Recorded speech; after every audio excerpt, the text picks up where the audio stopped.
Podketeers. All right. Well, there's so much to talk about. So for much D23. stuff. Like, D23. So much stuff. The ultimate fan event. Stuff. Oh, right. That's the new title. Right. Yes. Not the So D23 much Expo. stuff. The D23, the ultimate fan event. The ultimate fan event. Yes. And I know we normally start the episodes, talking about our week and everything. And trust me, I got plenty to say. But, we're starting pretty late already. And I feel like this is going to be, a long night. Because there literally is so much to talk about. All right, let's put on a pot of coffee. Expo. We'll be here for 8-9 hours. And there's no filler. It's just boom, boom, boom. There's so much. All killer, no filler. All of it. Yeah. All of it. So I have some notes to kind of guide us through, right? The three major panels were obviously the Disney Entertainment Showcase, where they talked about the shows and the movies. I kind of feel like that's really just a big list of stuff that's going to get released, because that's what they gave us. If you were there, you got a chance to see trailers. So we're not going to play the trailers, obviously. In a world where Moana goes on a boat again, it's Moana. You're welcome, 2. Moana. Go on your boat. In a world where Here's your tortilla. Go back to the grid, it's Tron 3. Oh no, we're back on the grid. Here's your tortilla. In a world where there's monster trucks, it's Monster Jam. I am the Rock and I am in a monster truck. Here's your tortilla. Listen to me. You leave me and my tortillas alone. I miss Pablo Francisco. So yeah, I'm gonna be upfront with you. I'm tired, so I don't know how I'm gonna last if we go super long. But we're 8-9 hours, 10 hours. We're gonna be 14 hours later. 6-7 in the morning. We're gonna still be recording. Just for you guys. See, we do this for you guys. For real. Dedication. Yeah.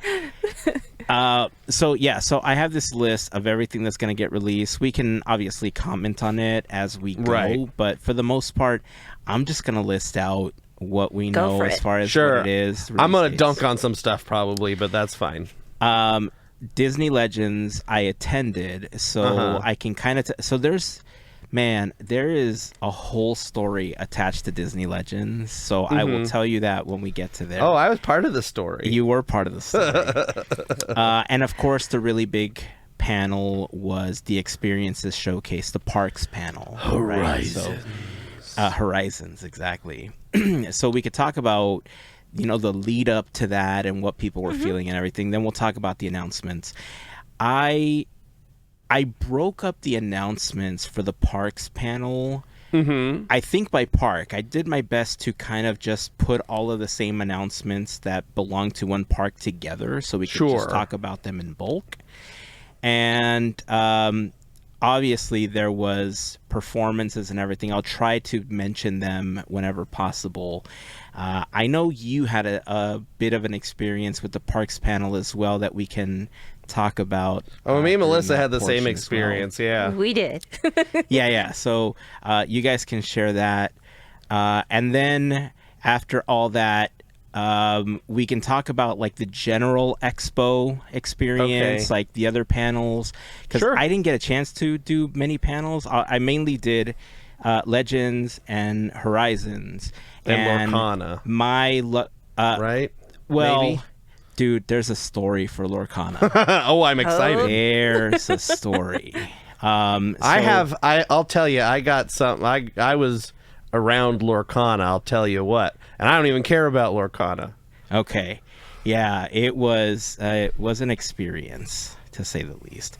But we didn't, the weird drafting that they didn't really give us anything we wanted. Oh, the lottery. I hate I almost said a curse word. I hate the lottery. For D23 because we ended up with nothing of what we wanted. That's frustrating. And you get a Pixar ball, and I and you get a Pixar ball. Yeah. Everybody gets a Pixar ball. And really, Maybe not you, but you. the biggest, okay, so let me backtrack a little bit. So at every expo, my biggest thing is I want to go to the Legends panel. That's like my thing, right? Like I love going to the Legends panel. And I was afraid originally that they were, going to have this lottery, that I was going to miss out on it and stuff, until they said it's going to be at the Honda Center. And I was like, at the Honda Center? Like, well, that's weird. And then they said, and it's going to cost you an extra $100 to go see it. I'm like, wait a second. Now we have a problem. Right. Yeah. I have tons of thoughts, and I'll tell you about it. Well, and it used to be the first thing, right? It used to be Friday morning, right? Yeah. It was like Friday morning Legends. So and now it was like Sunday night, the end of the expo. So the good thing about this year's expo, as far as the major panels were concerned, is that if you paid for them, you were kind of guaranteed a seat because the Honda Center is freaking huge, right? Well, and you had like a ticket, right? And your ticket was the seat, and you had like a seat number, and you were guaranteed, exactly. Right. So it was. I have some positive things to say when I finally get there, but in general, like Legends is my thing. So as long as I got to see that, I felt like I was going to be okay. I did have some concerns about whether or not I was going to make it to the expo. Sure. Again, I could tell you the story later on. So let's jump into the panels because there's tons to talk about, and then we can shift over and we could talk about all the experiences and stuff. Right. So, okay. Let's do it. Let's start with the Disney Entertainment Showcase. Let's talk about Little Tortilla Boy releasing summer 2025. Get down! Get down! Get down again! So, anyway.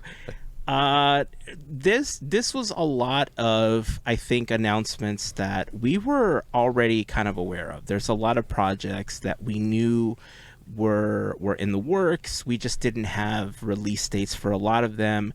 There were a couple of new announcements. So I want to talk about all the movies first. All right. We got Moana 2. We knew that was coming. That's expected. The Search for More Water. The Search for More Water. Coconuts. The Revenge. Expected Moana 2026. Tafiti's Revenge. Tafiti's Revenge. Snow White, The Revenge. Snow White Requiem. That's coming March 21st, 2025. And this is the, how do you say her last name? Rachel Ziegler? Yeah, I think it's Ziegler or Ziegler or something like that. Yeah. So I know that there was a lot of controversy with her, and I guess some people were thinking that Disney was going to pull the plug on it. Well, those people were inside the magic. I don't really. That was 99% inside the magic. I was trying to be nice. I'm fine dunking on inside the magic. They're there just for the clicks. There is no lie.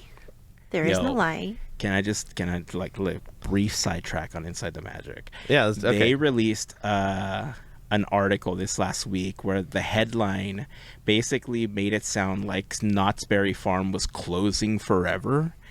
And if you read the article, it's like, we're just closing this Halloween maze, and like it had like a date or something.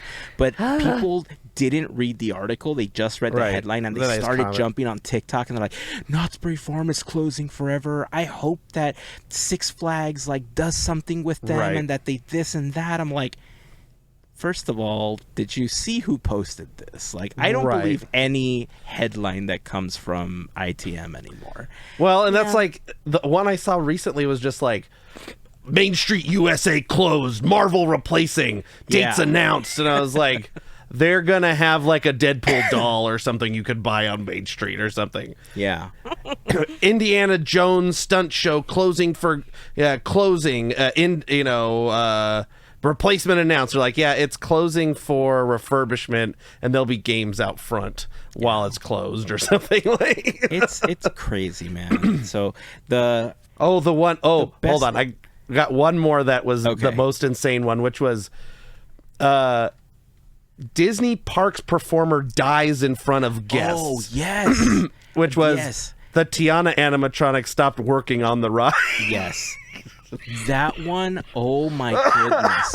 There were so Ridiculous. many comments and I need posts some water. about it. Oh, and geez. the best thing I can tell you is,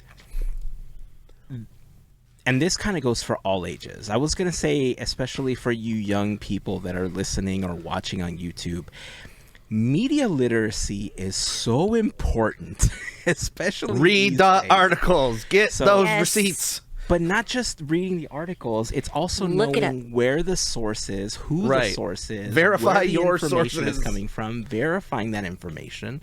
Because with AI and everything going in the direction that it's going, especially, you're going to need, for lack of a better term, a really good BS filter.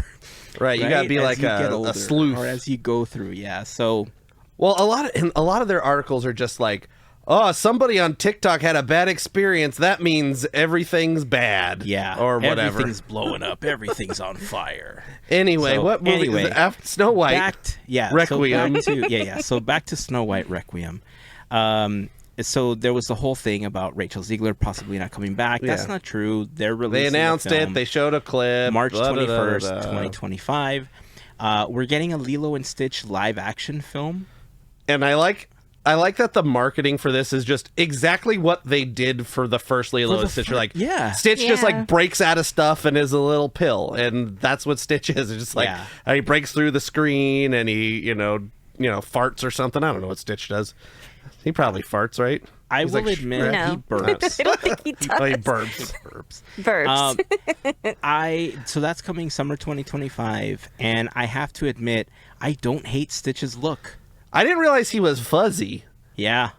Mm-hmm. I mean, I guess because in the cartoon they simulate like the little angles to look Right, like I guess that's fuzz. hair. He I was just a assumed that was pet like or a dog. I just assumed that was like alien weird skin or something. But hey, he's fuzzy. Great. He's fuzzy. He's looks fine. fuzzier than I expected him to be. Right. But it's fur, right? So, Better than Sonic. Oh yeah, definitely better than Sonic. I know they remade Sonic, but that's not what this. Well, better than the conversation's first about. iteration of Sonic. Exactly. There we go. Exactly. Looks pretty good. It seems like they just got the same guy doing Stitch, right? I didn't look it up, but it just sounds like the same guy doing the Stitch voice. It has to Sounded be. like He's- him. It's gotta Yeah. be. He's Yeah. just around. He's just a guy. Yeah. Who does Stitch voice? It's just like D. Bradley Baker or something. No. You looking it Chris Sanders? That's it. Chris Sanders. Nice. Jill's proud of me.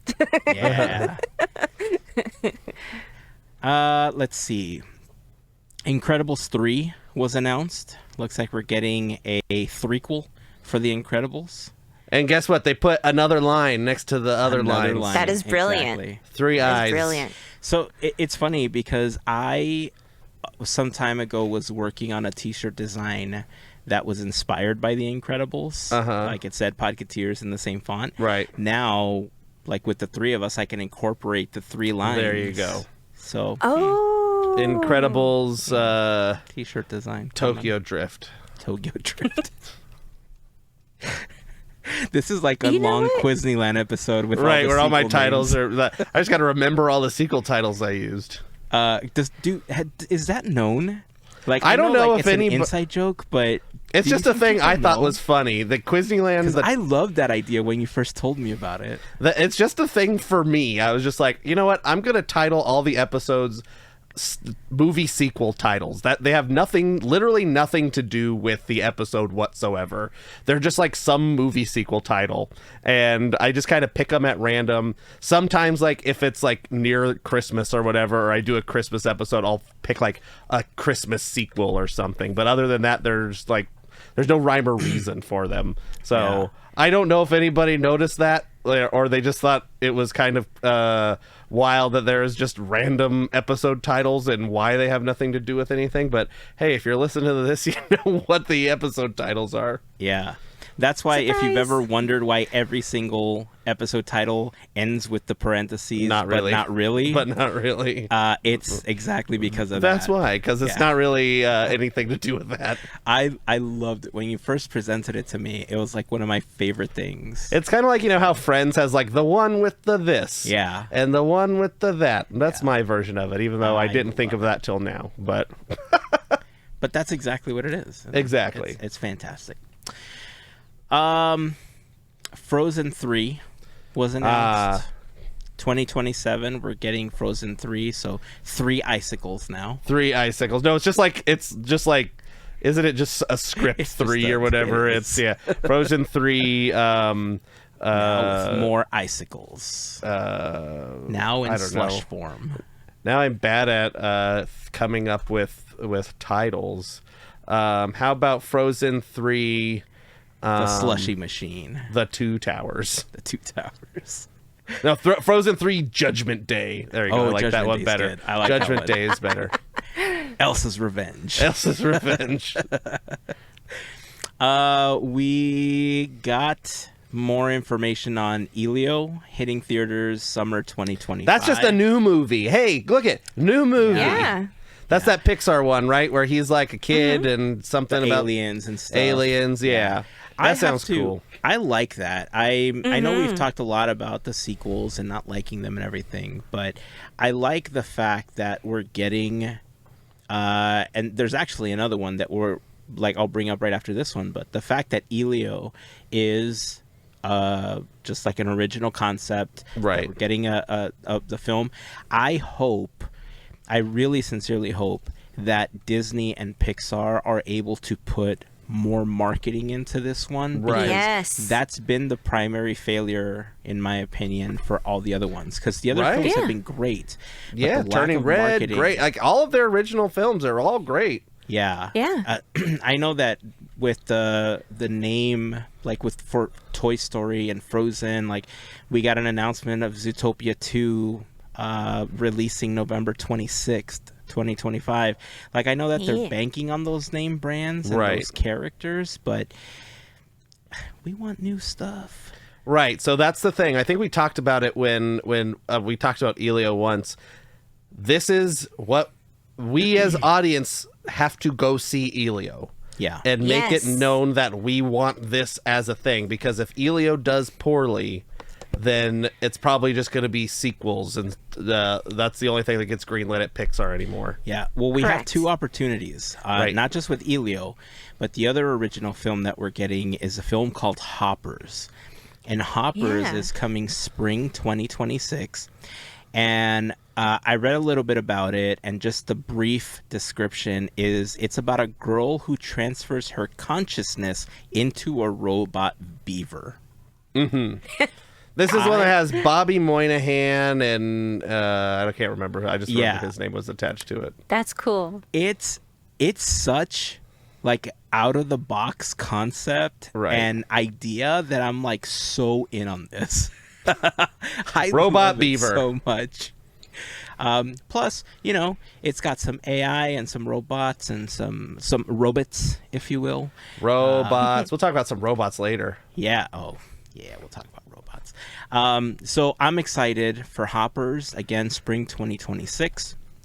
I just like every time I hear Hoppers, I picture Hopper from A Bug's Life. Yeah. I was that like, was something it's like that a is whole true. like Stranger Things. what's his name? What's that guy's name? The actor. The Red Guardian. Yeah, him with the beard. David something. Harbour. Denman. David Harbour. Yes, David Harbour. No clue Yeah. how I'm getting these names right. David. Hey. Melissa's on the names today. Yeah.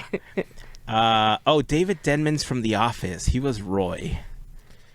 Oh, David Denman's like, no, he's Roy from The Office. wrong dude. Yes, totally wrong dude. You see that He's in the got a beard credits and when you're stuff too, though. watching The Office at work. Yeah. Let's see. Avatar 3 has been renamed Avatar Fire and Ash. I thought it And- was Avatar Monsters Forever? Unleashed. Yeah, Monsters Unleashed is the next one. That's Avatar 4. Avatar 4 Monsters Unleashed. Monsters Unleashed. Monster House. So yeah, Avatar 3 is now Fire and Ash. It's releasing December 19th, 2025. By the way, I visited the Avatar booth at D23. I'll tell you about it later, but it was We'll talk about Avatar later. We'll talk about Avatar, Monsters Unleashed. Monsters It's fine. Monster House. This is the one that's supposedly already in the can. Yeah. Like that they filmed 2 and 3 back to back or whatever, supposedly, Yes. or most of it anyway. Most so of it. This is just like release schedule stuff. Yeah. So there's going to be Freaky fire Friday. Navi. They're going to be on fire. I don't know. And or they gonna live in be- a volcano or something. Yes, or covered in ash from the volcanoes. I don't know. I guess we'll find out. I just need to be able to watch the first one, I guess. I don't know. We'll rent a movie that's theater a and different play conversation. Avatar 1. We'll go all together and rent a movie theater out and play Avatar 1. No bathroom breaks. I'm for it. Well, How if we long is rent the it? theater, It's like a Jim Cameron it's film, like right? 3 So hours. Is it like Yes. 17 hours like Titanic? see. Yes. Because I know James Cameron 2 hours and loves- 42 minutes. Exactly. And then The Way of Water is 3 hours and 12 minutes. Wow. Is that so? I have to ask you a quick question. I've never Yes. known the answer to this. When they give you run times, is that like beginning of the film to end of film, or like all of the 17 companies that had a piece in making it to the end of the credits? End of the credits is the runtime. Okay. So you it probably got a includes, good 8 minutes off of the runtime for the credits, depending unless on... it's a Marvel film, and then there's 44 minutes of Or credits. unless it's on Disney Plus, where then they list them all in every country that in exists. every country, all the translations, the yes. same thing, but just another language. It adds another 19 minutes Right. to it. And there's still no next episode button. It's just you got to sit through it. Craziness. Freaky Friday 2 was renamed Freakier Friday. Freakier Friday, Rise of the Silver Surfer. Rise of the Silver Surfer. That's coming in 2025. They were there, I think, right? Jamie Lee Curtis, Jamie Lee Curtis and yeah. Lindsay Lohan. Yeah, they were there. I wonder what's going to happen. Maybe they're going to switch bodies or something. I mean, that's the... Maybe now they have a granddaughter. They all three switch around? All three of them switch around. Ah. So Jamie Lee Curtis is now the 8-year-old granddaughter. And then... And the 8-year-old granddaughter is like... Well, they all have to, businesswoman going to all work. have to switch around, so it has to be... Because Jamie Lee Curtis was already Lindsay Lohan, so there's got to be like 4 people or something. There's got to be some other switcheroo. Can we include their pet? Yeah, Just the dog. Just to throw a little bit in the mix there. The It's dog is Lindsay Lohan now. Lindsay Lohan is the kid. Jamie Lee. Nope, that still doesn't work. Ignore me. We'll figure. We'll just watch the we'll movie. See it. All we Yeah, know exactly. is that Jamie Lee Curtis has to be the 8-year-old going to first grade, and the 8-year-old has to be the businesswoman going to her job. every Right. day. Is this? Do we know? The marketing expert. This seems like a Disney Plus thing, but is this just like in theaters thing? I think it. Yeah, it's in theaters. All they Okay. said it's coming 2025, but it's coming Okay. to theaters. Yeah. Okay. Speaking of theaters, Tron Ares Yeah. was announced up for October. That one's already 10th, got. That one's already got a 2025. sequel title. I can't give Yeah. it another one. It looks like they showed during the panel just like some more of the Phase 2 filming, and so people got to. And they're like,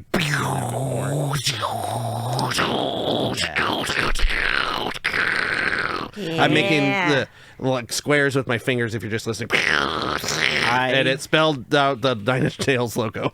Yeah. So I'm glad you brought that up.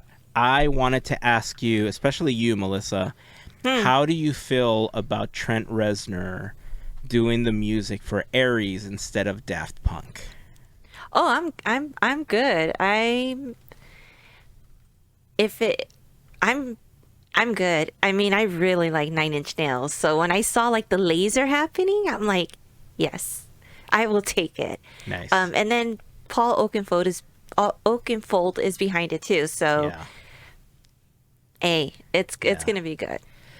I mean, he's done other movies, right? Yeah. He has. Yeah. But I think people forget that Trent Reznor has like a really good ear for producing the same type of like music that Daft Punk has provided for the other Tron films as well.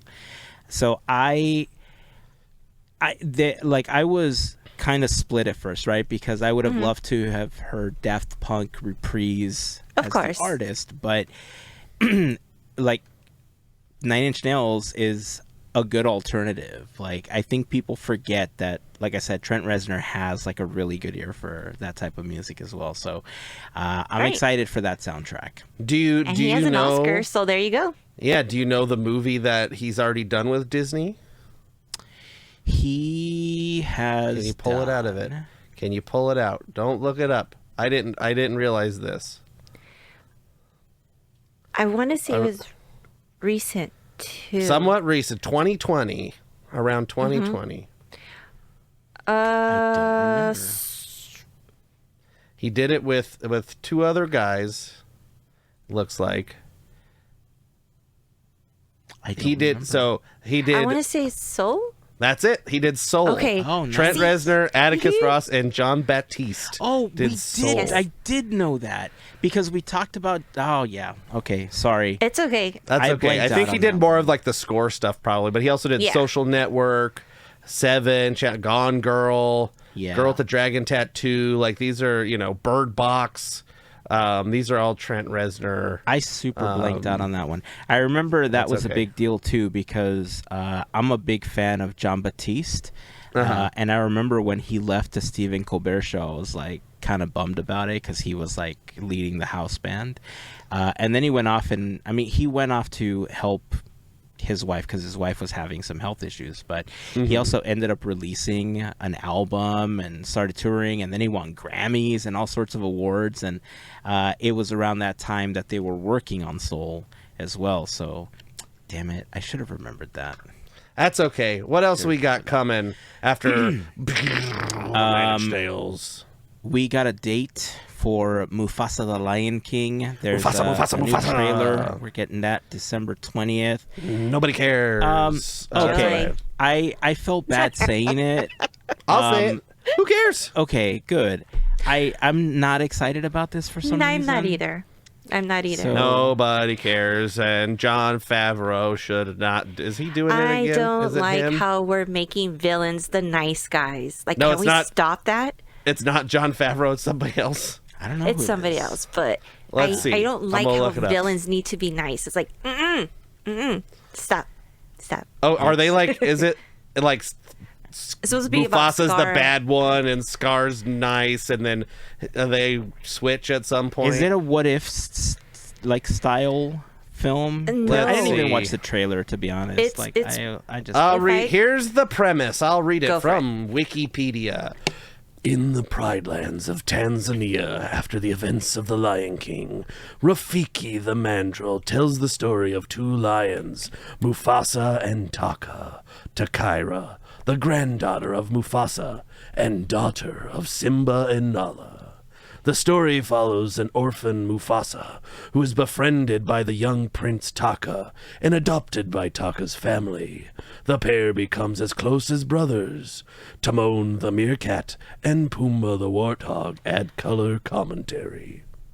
So this is like Lion King 1.5, where they're like watching the movie. That's really the whole thing. Yep. So Yep. so they're telling Rafiki's telling a story of how Mufasa grew up, and I think Taka is Scar.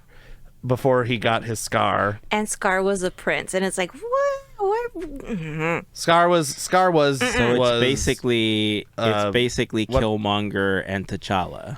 right, or Yeah. Scar is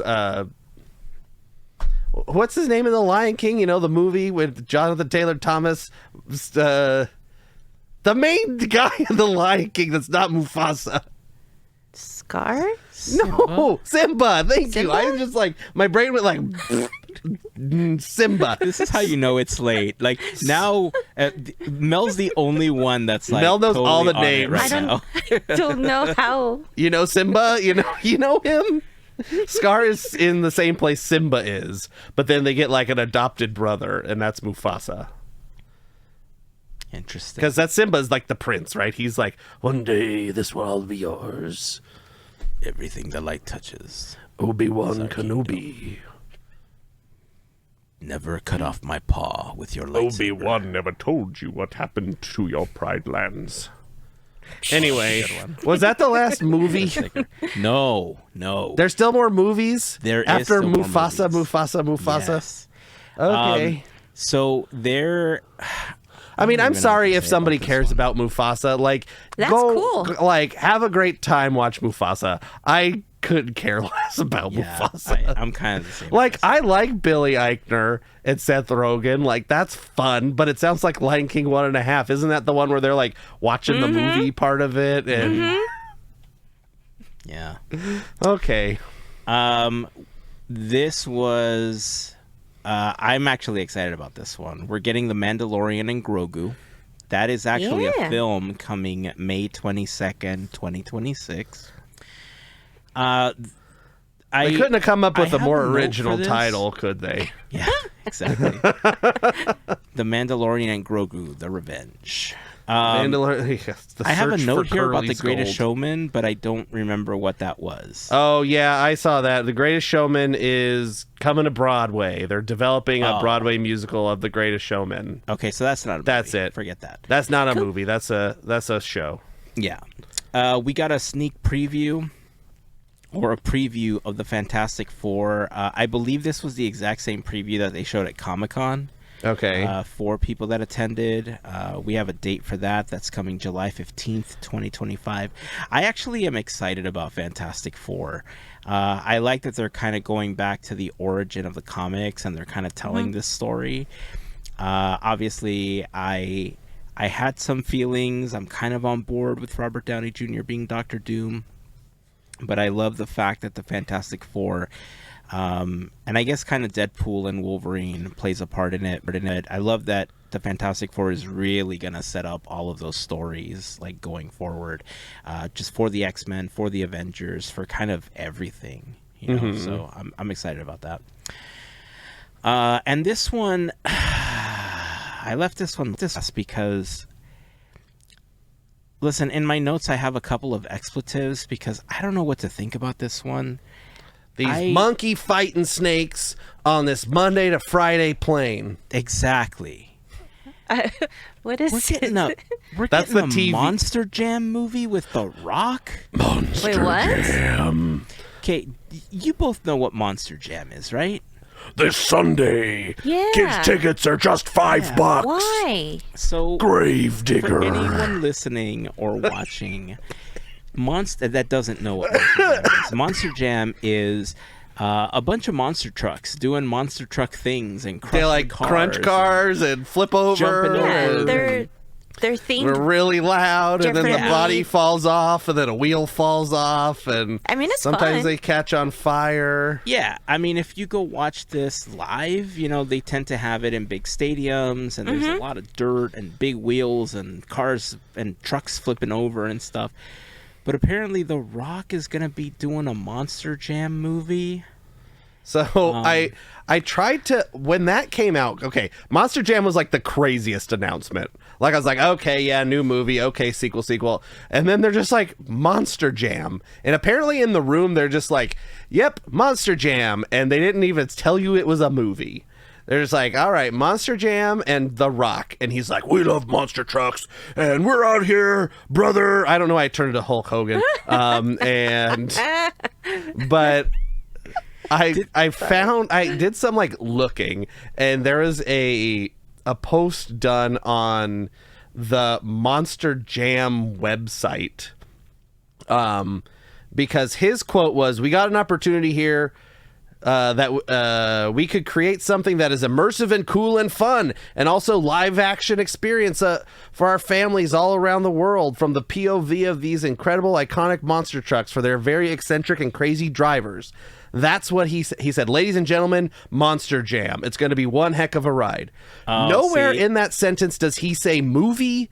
Is it a stunt show? Is it a monster truck rally with like Tigger is a monster truck or something. Like that's what my mind went to. Mickey Mouse monster truck and Chernabog monster truck. I don't know. See, like you do the source. Yeah. When you started reading that, I thought you were saying he was quoted as saying, "We have an opportunity to make something really blah blah blah, but instead we're making Monster Jam."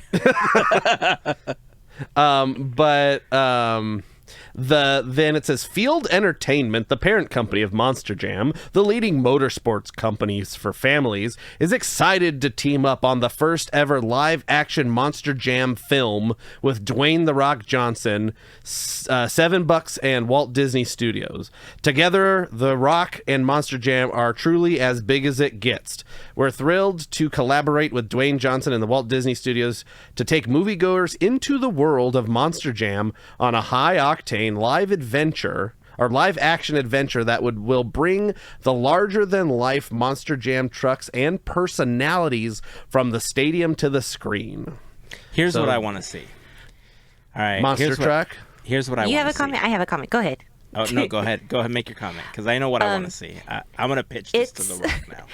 It's a shame to have this movie come out when Disney removed ride makers from downtown Disney. It's like, oh yeah.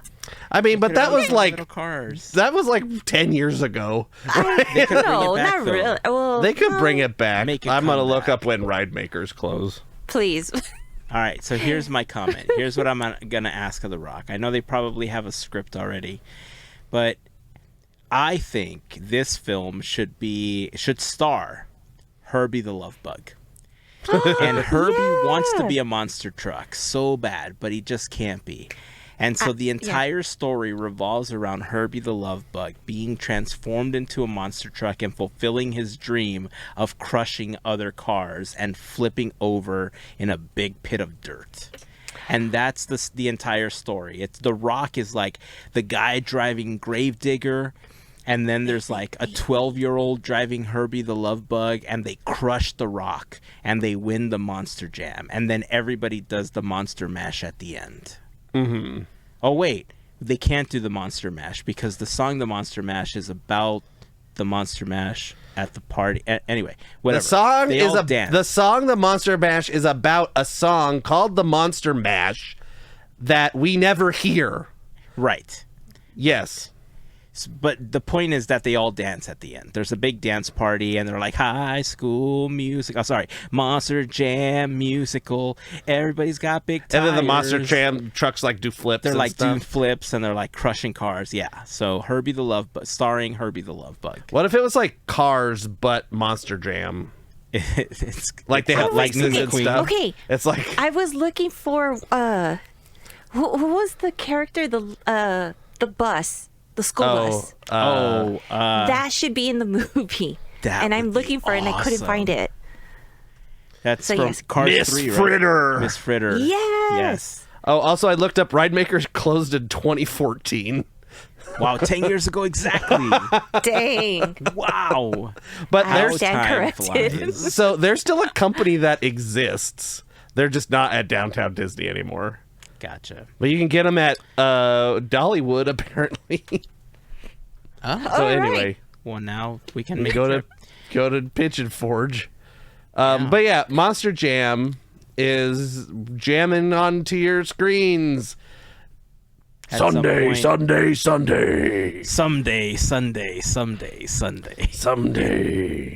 Oh, one more pitch. Gwen should be there. Guinevere. Yeah. I can imagine Guinevere with giant monster truck tires. Let's see. Now I want to try. What about? Can we get Mater as a monster truck? Yes. That happened. I'm sure. Crush everyone. That had to have happened already, right? In one of those Mater tunes. Bring it out. Hey, Lightning, watch me crush Gravedigger.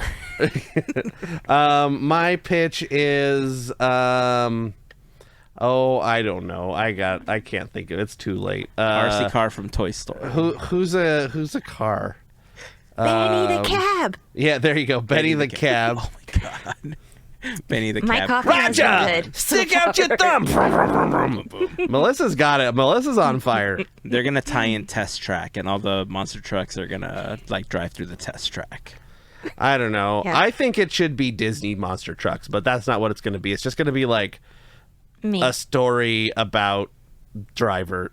Who knows? It's gonna be Herbie the Love Bug crushing. Maybe it just everyone. won't happen. Sometimes stuff just doesn't happen. Who knows? Maybe it'll just be bad, and it'll just fizzle. They'll just delete it like they did Batgirl, and they're gonna get to the end of the quarter, and they'll be like, "We agreed to this." Monster. Who signed up for Monster Jam? What is this again? The Rock's gonna go to Bobby, and he's gonna be like, "Hey, listen, remember when we were at dinner and you were like." And we lost the World Cup, Jam. and now we're streaming Monster Jam on Disney Plus. Is that what's happening? That happened like every day of the week across the country. Yeah, there's like 10 Gravediggers. My goodness. Anyway, Monster Jam coming to your screens. Yeah. So what's next? Actually, there's one more film that I forgot to mention. Yes. We got a kind of teaser for Toy Story 5 coming summer 2026. Was this the video where they ran up to the screen and like waved? Was that the little teaser? Mm-hmm. Did you see that thing that somebody found out what it was? I'll tell you what it is. Tell me. According to Andrew Stanton, Woody, Buzz, and the gang will be fighting to stop their new child from becoming an iPad kid. I know, but did they show? Hold on, I gotta look this up. Hold on, let's see, Disney movie panel. I don't know what you're talking about right now, so I thought that's what you were talking about. No, there was like somebody said that there was like there was like a video of like Woody, Buzz, and Jesse like running up to the screen to like announce Toy Story 5. Like it's like a little animation thing. I don't know if this is I saw a screen cap of that. I thought they were just like let's see here. Okay, hold on.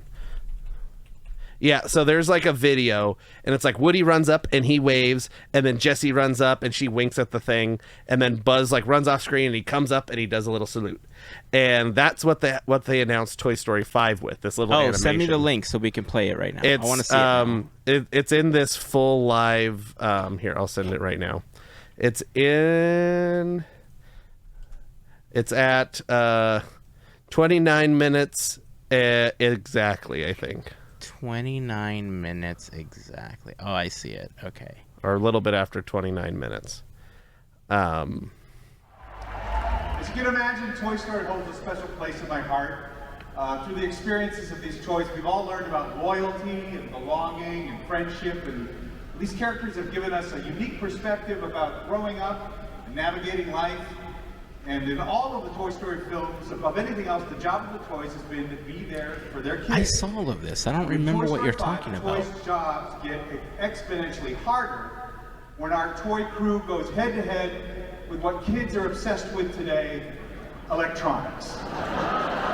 Yeah. Oh, so did it do the thing already? And I wasn't paying attention. Well, I don't know. It was like when... Yeah, you're at 31. It was at 29. Okay, let me see. Let's go back. Okay, a little forward. Okay, back. Here we go. This thing. Where Woody runs up. He runs up and waves. And then Jessie runs up and winks. And then Buzz does this thing and does that. So that little bit of animation is what I'm talking about. Oh. So I completely missed that. That's okay. So you can pause this. What I'm trying to bring up is somebody found, I can't find the video right now, but somebody found that exact animation was created for the Apple Watch. They're like the Toy Story Apple Watch thing animation, and that's and that's what that was from. I tried to make it a short thing, but it was a long thing. It wasn't worth it, but we talked about it anyway. Apple Watch. That's stuff. But Toy Story 5. So somebody said, maybe So, whose pitch was this? Was this Tim Allen's pitch? Tim Allen had a pitch on what Toy Story 5 should be. And he was like, what if, it's Andy's kid and like somebody sold all these, I think this was him. Somebody sold all the toys and he finds them on eBay. And so he has to buy them all up and then gives them to his kid, is what Tim Allen's pitch was, or something like that.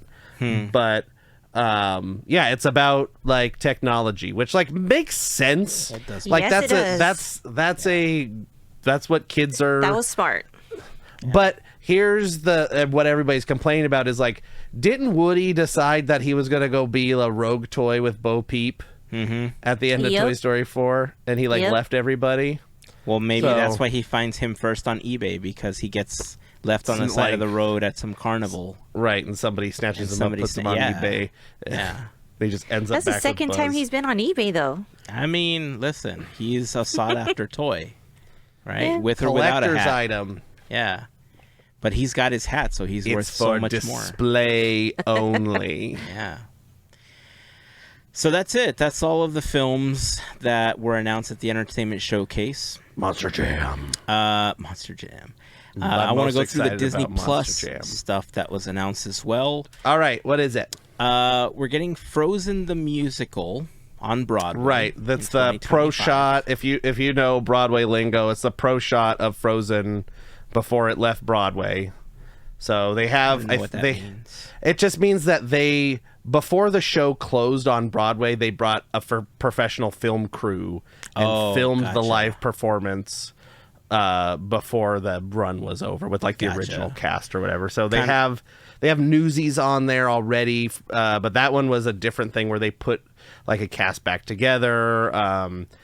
I think those are the only two, but like Apple TV has Come From Away. That's just kind of like a thing that is in the Broadway thing. They'll like film Shrek is on Netflix, like the original Shrek the Musical. I think SpongeBob the Musical is another one that's on Paramount or whatever. Gotcha. Okay.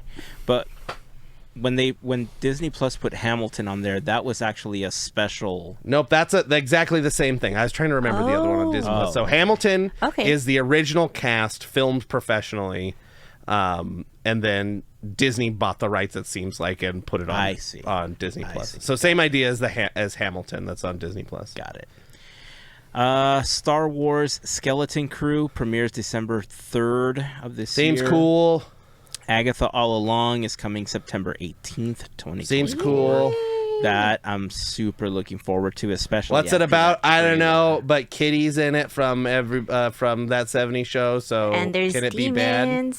All I know is that I loved The Chilling Adventures of Sabrina on Netflix. Yep. I thought... And this seems like Marvel's version of The Chilling Adventures. Like, it's got that same vibe to it. You said... My brain went, you said Chilling Adventures of Sabrina. I thought you were just going to say, I love Chili Willy. I don't know why. What time is it again? Oh, right, midnight. You know Chili Willy the penguin? I'm Chili Willy the penguin. I don't know why that has his nose is always throwback. chilly all the time. I don't know. Anyway, Chili Willy. That's so funny. We got previews. Whoever was there got a preview of Daredevil Born Again, which is premiering March 1st on 2025. Daredevil, that's the like blind lawyer guy, right? Yes. Yeah. Okay, I don't know nothing about Daredevil. And it's the cast from the Netflix show. They're too, just right? like, they're like, just kidding. We're doing that one again. Yeah. I think Okay. the best part of those is that they are bringing back the cast of what was seemingly not canon for a while when it was on Netflix, but now they've kind of integrated it and made it canon, especially with She-Hulk bringing in, you know what I mean? So, Heyzen, I think you missed another movie that was not necessarily announced but talked about. oh, what was it? Captain America: Brave New World. I'm just scrubbing you're through right. this thing. You're right. So there's another movie. I'm scrubbing through the Red Hulk. Like, it's in some random order. Like, what order did they do this in? I guess they did like all the Marvel stuff together. Yeah. I did not include that one. You're right. I'm sorry. Thank you for bringing It's coming. It's already filmed. Like Harrison Ford wanted to be green, but he's red. Yes. We talked about it already. Let's see. More shows coming. Ironheart. People at the panel got new footage of Ironheart, which is coming in 2025. There's no official date yet. That's all we know. That's what is Ironheart?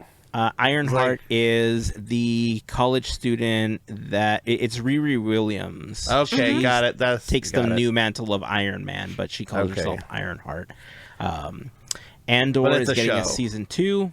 Okay. Percy Jackson and the Olympians is getting season 2 in 2025. All right. Inside Out is getting a spin-off. It's actually getting 2 shows on Disney Plus, and I'm kind of excited about this. The first one is called Win or Lose, and that's actually premiering this December on. Is that Inside Out related? No. The other one is Inside Out. But I thought you said the first Inside Out is getting two. I meant to say Pixar's getting 2 shows. I'm so sorry. So Pixar's getting 2 TV shows on Disney Plus. Their first ever TV series is going to be called Win or Lose. That's coming in December. Baseball, I think. Yeah. And Inside Out is getting a spin-off called Dream Production.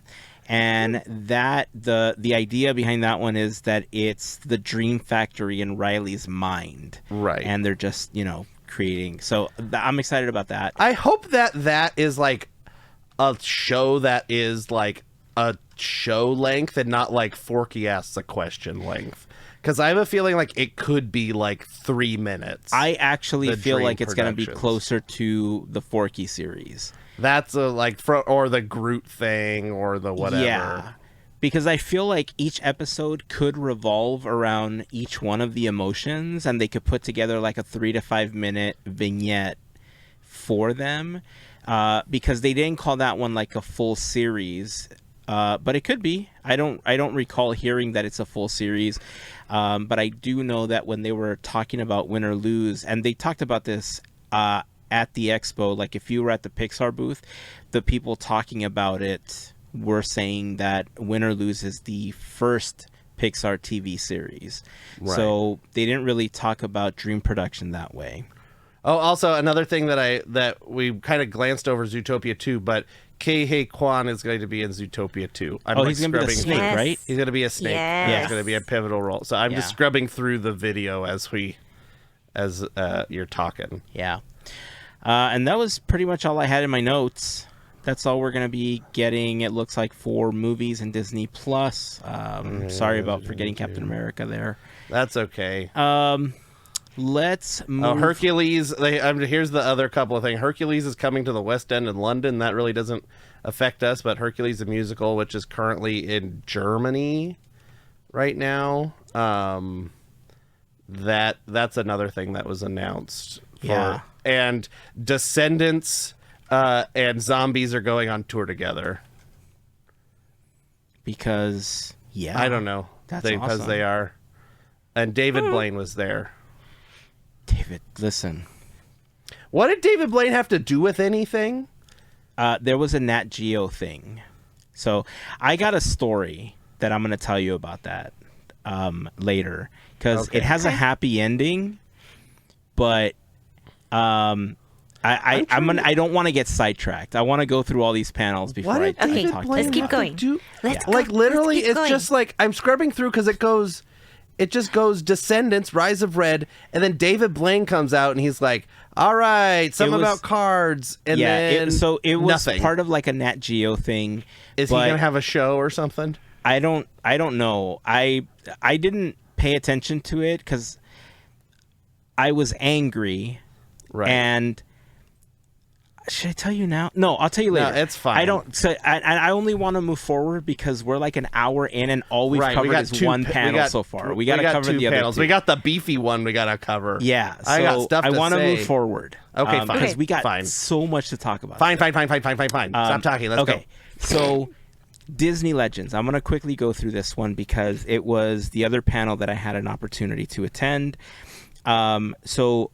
Again, as I mentioned earlier, it's a show. David Blaine, do not attempt. Okay, I found the answer. There we go. We're good. So Legends is the panel that I always try to attend.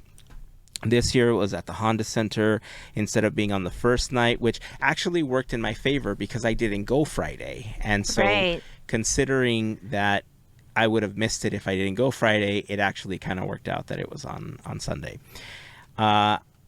So on Sunday, I'm going to tell you a quick story here. On Sunday, I showed up super late to the expo, right? Yeah, you did.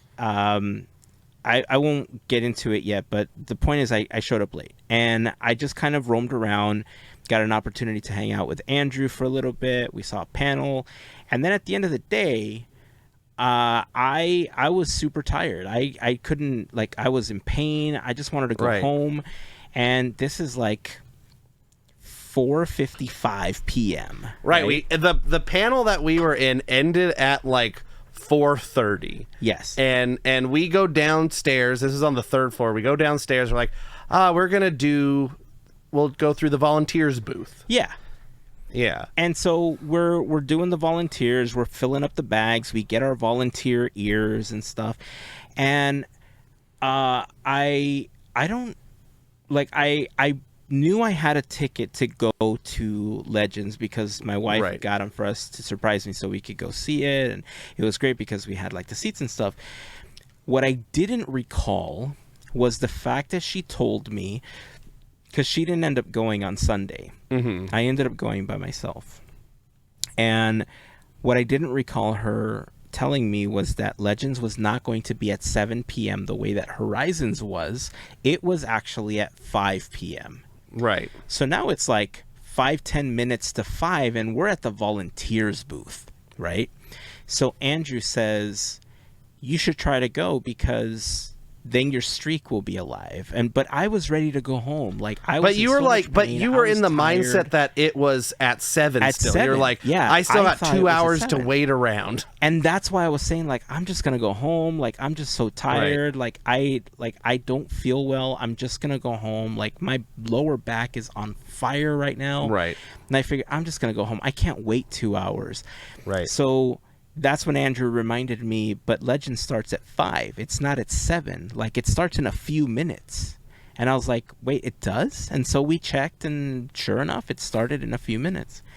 So I actually parked in the parking structure behind the convention center. It's like, what's the street behind the convention center called? West? West, yeah. So I parked in the corner parking lot, like where the transportation hub or whatever it's called. And that is on the opposite side of the convention center, right? You have to go to the end of the street. Side where we front side where we were, exactly. Yeah. So I'm out of it. I'm in pain. I'm thinking like, I don't know if I want to go. And you convinced me. And I was like, all right, fine. I'm going to try to make it. I take off, right? I was walking as fast as I could go. And then I realized I'm on the wrong side of the damn convention center. I walked in the wrong direction. Oh, jeez. So now I have to walk the opposite direction to get to the front of the convention center, right? And the thing did you have to go like out the front and then out to the sidewalk? No, and just, like, I walked back through the convention floor because technically I never left the building, and so I was basically at the end of the big hall, like where the arena thing is. Where the arena is, yeah. So I make it there, and then I realize, I'm on the wrong side. So then I start walking back, and I get like a third of the way, and my back is just killing me. And I'm like, I can't do this. I'm just gonna go home. Like, as much as I want to see it, they already announced that Legends is gonna be available on Disney Plus. I'll just watch it on Disney Plus. Like, I don't care at this point. And so I finally make it all the way to the car. It took me like an extra 20 minutes to get there. I get to the car and I send a message to my wife and I say, I completely forgot that Legends was at 5 today. And she said, no, I told you. I said, I know. I totally blanked on it. Didn't realize, I didn't remember. I think I'm just going to go home. And she said, you should try to go because our seats are really good. Like, we got really lucky with the seat assignment. Like, you're basically like almost head on watching it, like the stage, like head on. And I kind of fought back a little bit. I was like, but I'm so tired. Like, I'm in pain. She's like, you should at least try. You're already there in the area. If they let you in, you should try to watch it. And I said, all right, I'm going to try it. Because even after Andrew convinced me, and after going to the wrong side, I was like, I'm done. I'm not like... I'm telling you. I'm done. Yeah. Well, at that point, it was too late. No, you should have started out with it next time. I should have. Yeah. Room. Well, hopefully by next time, I won't be feeling like this anymore. That's Laurie gets hope. So anyway, please. So I get to the Honda Center, and I go to park, and they said, oh yeah, you can't park here. You have to park in the business park on the other side of the river, the basin that's right behind the Honda Center. Mm-hmm. All right, fine. So I go find parking. It's this huge, like, business park that actually has an additional parking lot at the end of the business park. And by then, I was already like half an hour late, 40 minutes late. So the parking was full. So I had to park all the way in the back. So I'm walking over. And I finally get in. I didn't know if they were going to let me in. They scanned me in and they said, welcome. You have to go to your left to find your seat. I was like, all right, cool. Well, they let me in. So then I find my seat, and I could hear Jamie Lee Curtis speaking. Like, it had obviously already started and everything, and Jamie Lee Curtis was wrapping up her talk. And I had to go to the bathroom, so I had to go to the bathroom at that time. And by the time I found my seat, Kelly Ripa was finishing her speech, like her, thank you speech and everything. So I sat down pretty much right on time to see the presentation for Martha Blanding, and that's kind of where I picked up. So I was late. I was in pain. Hysterical, and I'm wet. Hysterical, exactly. It was a producer's reference. It was quite the experience getting there. I'm kind of happy that I got there finally, because, like you said, Andrew, my streak of attending, the legend ceremonies is now intact, even though I showed up late. You only missed 3. You missed 3. Yeah, so it's not a huge deal. But you missed Harrison Ford, which was the first one. I did miss Harrison Ford, which, he Jamie was Lee first. Curtis and Kelly Ripa. You were in the building for Kelly Ripa. I was technically in the building for Jamie Lee Curtis, because she was getting off the stage when I was walking in the door. Okay, so if you were walking in the door, she was getting off the stage. You missed 26 minutes according to this. And so they must have started late, because you were way more than 26 minutes late. Oh no, yeah, it was like 40 something. Right, like, so they started like 20 minutes late. Yeah. So I guess you lucked out on that. They never start on time. There's probably like a concert by like, the Baha Men or something before. I don't know. Baha Men. It was the White Rabbit from Electronica. And Shabuzi. And Shabuzi, yeah. We'll talk about Shabuzi later. So that was my adventure trying to get to the legend ceremony. So here's what I have to say about the Honda Center. I know I'm going out of order because I attended Horizons the day before, and that's fine. That's what we all want to talk Sunday. about anyway. It's fine. Yeah. When they first made the announcement that these major panels were going to be at the Honda Center, I'll admit I was angry about it, especially considering that there was an additional fee to it. Given the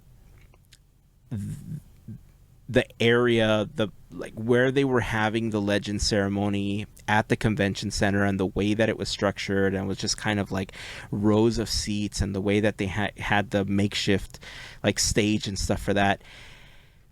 Dude, this elevated the legend ceremony to Oscars, Golden Globe levels. Like, it was a full-blown production. It just wasn't presentations. Every idea that I had as far as how this was going to turn bad, about getting to the convention center and all that, and this is putting aside that I was late and how I was personally feeling and stuff like that. Right. They did have shuttles taking people from the convention center to the Honda Center. I don't know what the wait times were, but on Sunday, I remember they started shuttling people at 2 p.m. Right. And they like made announcement shuttles? Or yeah, I remember because I was standing in line for Mickey's of Glendale at the time. And you're like, that's kind of early. It was kind of early for me because I remember the day before when we went to Horizons, they started queuing people up around 3:30, 4 o'clock. 3:30, yeah. So the whole like getting people shuttled over, it wasn't just like the same type of shuttle that you get from like the Toy Story parking lot to Disneyland. Just a bus. These were like full-blown buses that like, were carrying 50, 60 people at a time. Like buses, smart. like tour buses, travel coaches, like coaches, yeah, like the like ones you see on the highway, yeah. So these were huge buses that were taking tons of people, like dozens of people at a time. Right. So it was fairly efficient because they had 10 buses like shuttling people back and forth. Okay. So it felt like, I can't speak to the full efficiency of it because obviously I drove. Both days we decided to just drive so we can leave directly from the Honda Center. We didn't want to have to go back to the convention center, go to our car after that. So we just decided to drive both days. So I can't speak to the full efficiency of it, but it looked like it was working fairly well. They had people trained to line up for the shuttles after. They had clear paths and everything for how people that were parked in the business park could actually get through. They had people directing traffic, holding, moving, and it was efficient.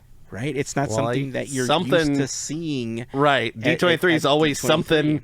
Something is, we'll talk about the, like I said, the Lorcana traffic. Oh, dude, I'm telling you, this was such a huge change because, but I also have a feeling that part of that was because this was the Honda Center staff running this. Right. Because they're used to the big crowds. Right. Exactly. So the fact that they moved it into this venue, the way that the seats were so that you could see the stage. They also had the big screen. They had 2 side panels. They were like, the side panels had the award, the name, and then little videos that kind of played like close-ups. The main video screen would play vignettes and guests and information about who was getting their award and everything. It felt special. Like every time that I've gone to one of these, it always felt special, but it's felt special because I love what the award means. I love that someone's getting awarded for this work that they've done and the things that they've contributed to the Disney company. This ceremony, though, it just felt elevated. Like I have to tip my hat to Disney on this one because I don't know how to describe it other than it was an amazing experience. As angry as I was about them having it at the Honda Center, I'm okay with them doing this again next time. That's good to hear. I am okay with paying the extra $100, which honestly, it should just be a part of the ticket.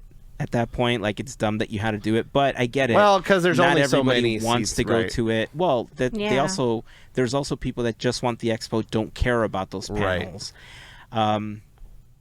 I could talk more about how they should provide streaming later, but that's a whole other conversation.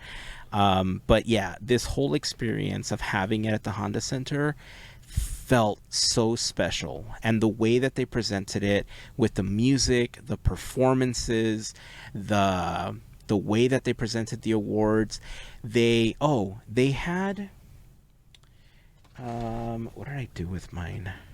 Here it is. So apparently someone's a Taylor Swift fan because they had these.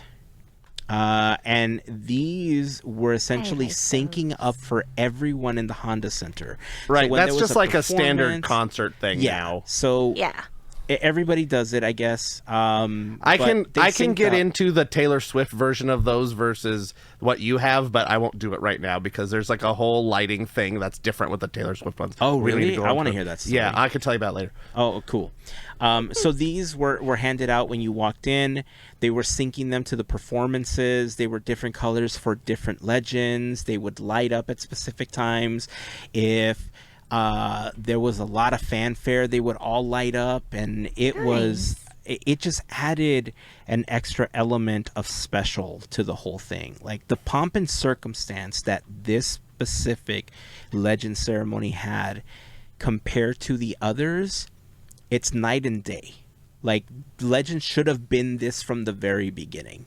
The fact that it was held in hall D23 or whatever previous times, and that it went from that thing and grew into this is what it should have always been, bottom line. So that's my experience.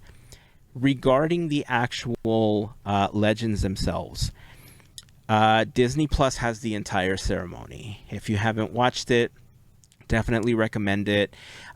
If you don't have a Disney Plus subscription, there are multiple videos on YouTube that have posted the Legend ceremony. The only difference is that because it was being filmed specifically for Disney Plus is going to have a lot more close-ups of the actual people on the stage and of the performers. It's going to be professionally cut, for different camera angles. And the videos you're going to watch on YouTube are basically videos from the seat that whoever posted the video was sitting at. But you get the entire ceremony. And the great thing of, even if you watch the YouTube version, is that most people were filming the screen as well, and the screens in the arena were showing everything on the stage. So you're not and they were huge. They were huge. The stage looked amazing. The stage had this like wavy looking thing that looked gold flutters, and it said Disney Legends. And I'm telling you, this is what the Disney Legend ceremony should have always been. Well, it's growing. Like it started out. I mean, the Disney Legends started out just like as an award that they just gave people. Well, and they would do it at the studio. Like they're just like, here you go. It's like an honor. It's just like a thing. They're like, when D23 Expo started, they're like, well, we should do that here. And then it's grown and grown and grown, and now it's at something. I mean, I could talk about the technology that is on the stage. They must have been there for a week setting that up, with the video. There was these like doors that opened up that were also video doors. There was fog. There was the whole, in the Legends, the whole video wall. Yep. And like it was just, they spent a lot of money on this, I'll tell you what. Yes. Dude, you're like talking about the stage.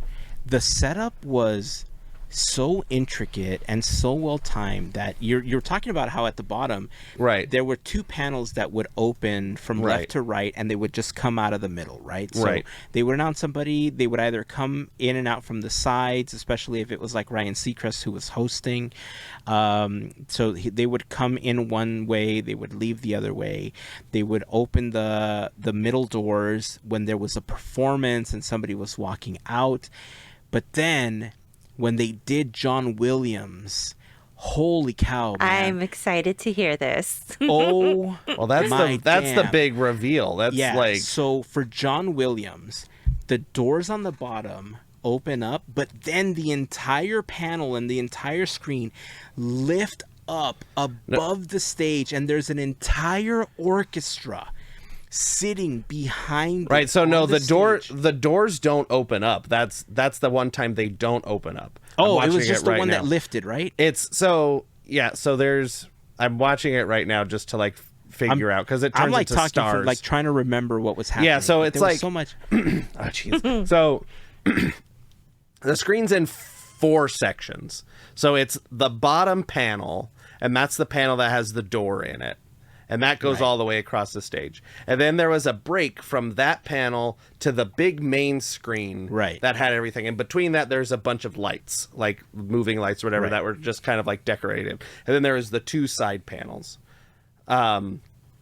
So there was actually another couple of screens, but we don't get into it. So yeah, so the side panels I think moved a little bit in that, but then that main center screen lifts up and the orchestra is above the lower screen where everybody was walking in, and that lower screen is probably 10 feet tall at least, and then the upper screen is like 65 feet tall or something, and it's just like the amount of staging and technology automation that was put into this production alone.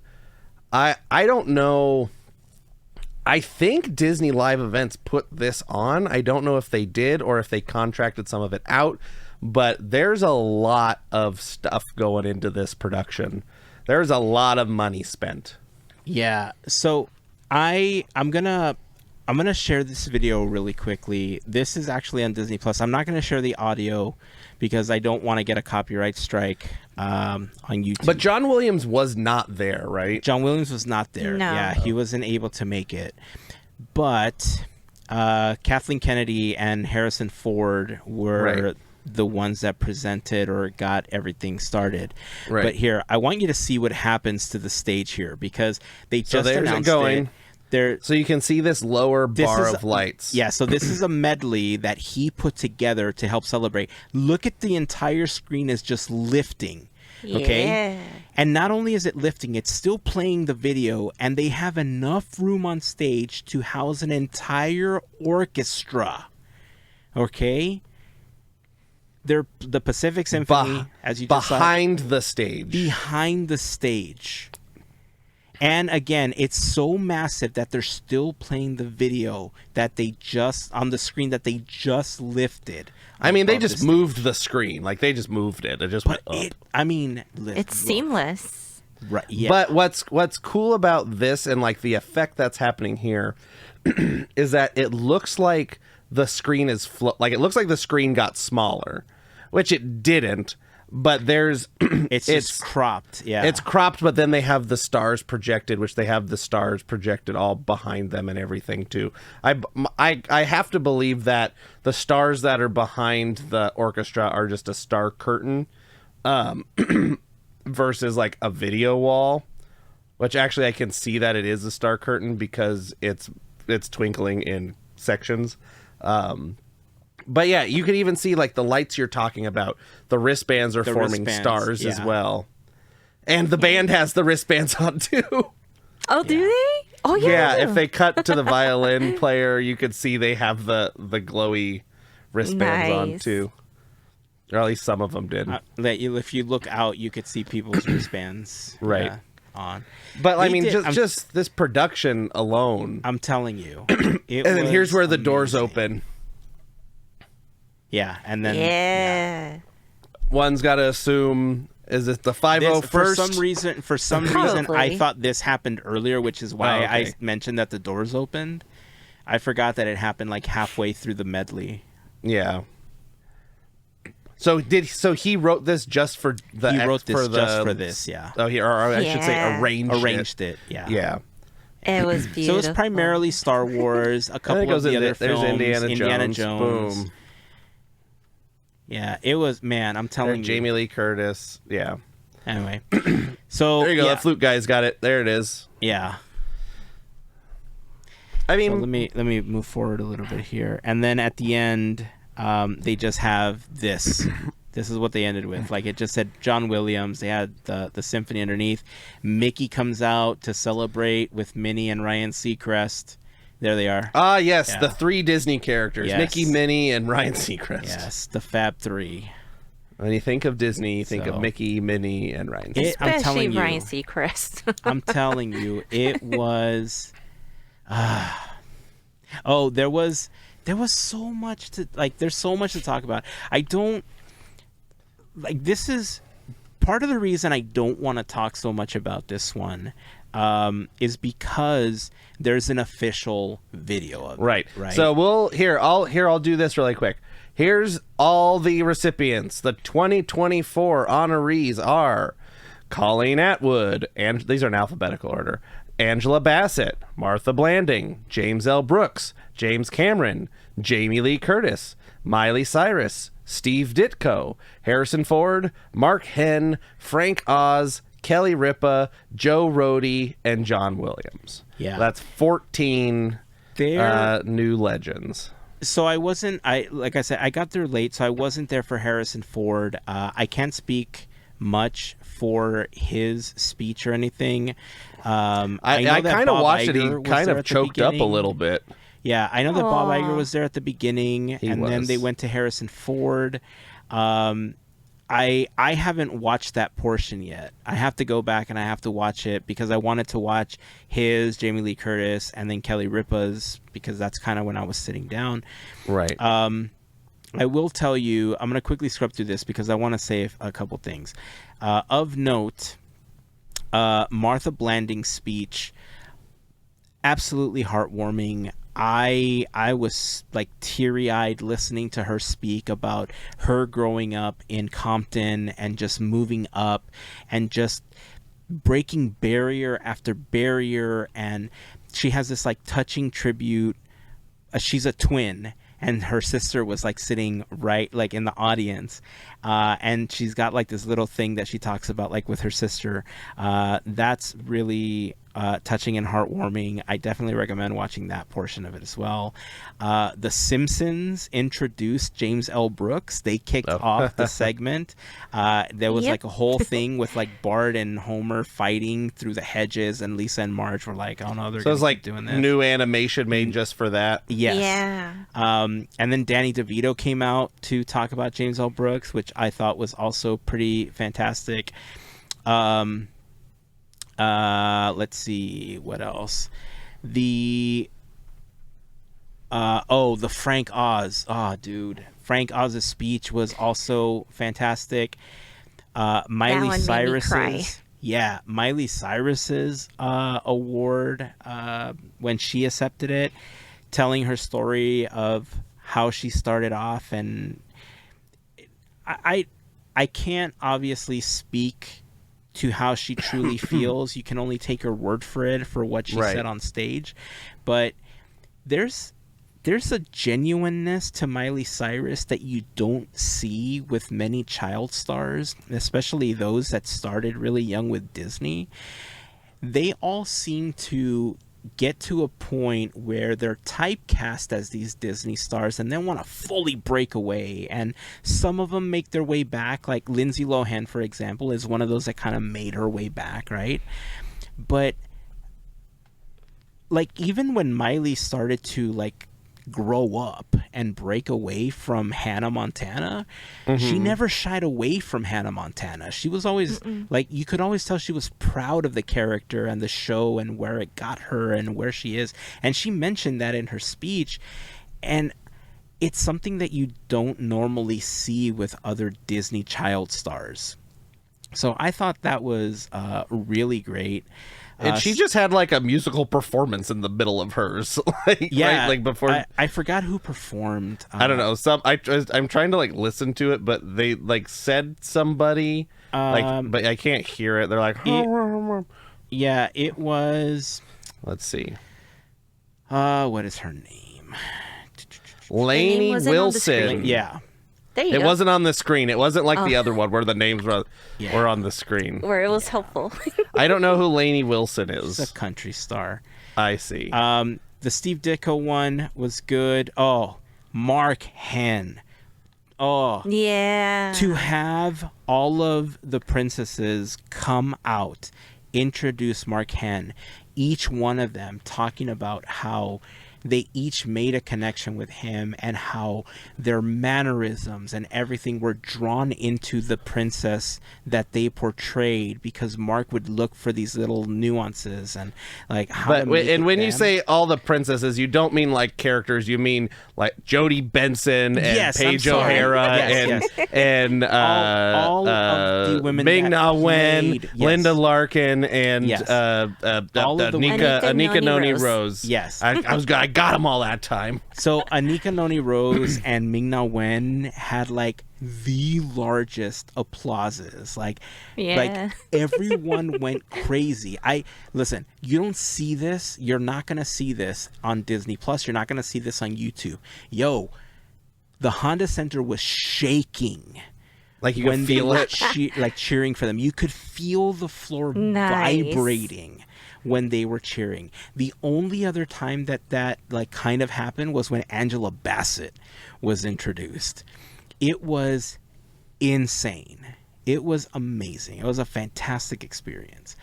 And then it seems like kind of based on what you're saying, it seems like the people that really, like, not that all these people don't feel honored, but the people that aren't like big movie stars seem to have the more like touching and are like really like heartfelt about, not that they all aren't, but like Mark Henn and Martha Blanding and stuff are not people that are in the public eye. Yeah. And so they are getting their like, you know, just they're getting their recognition for all the hard work that they've put in over these years of not necessarily being in the forefront of people's minds when it comes to, you know, what in their field, but they are now getting this recognition on this huge stage. And I'm sure it's overwhelming for one, because these people aren't necessarily comfortable being on stage or on screen or whatever, like movie stars and performers are.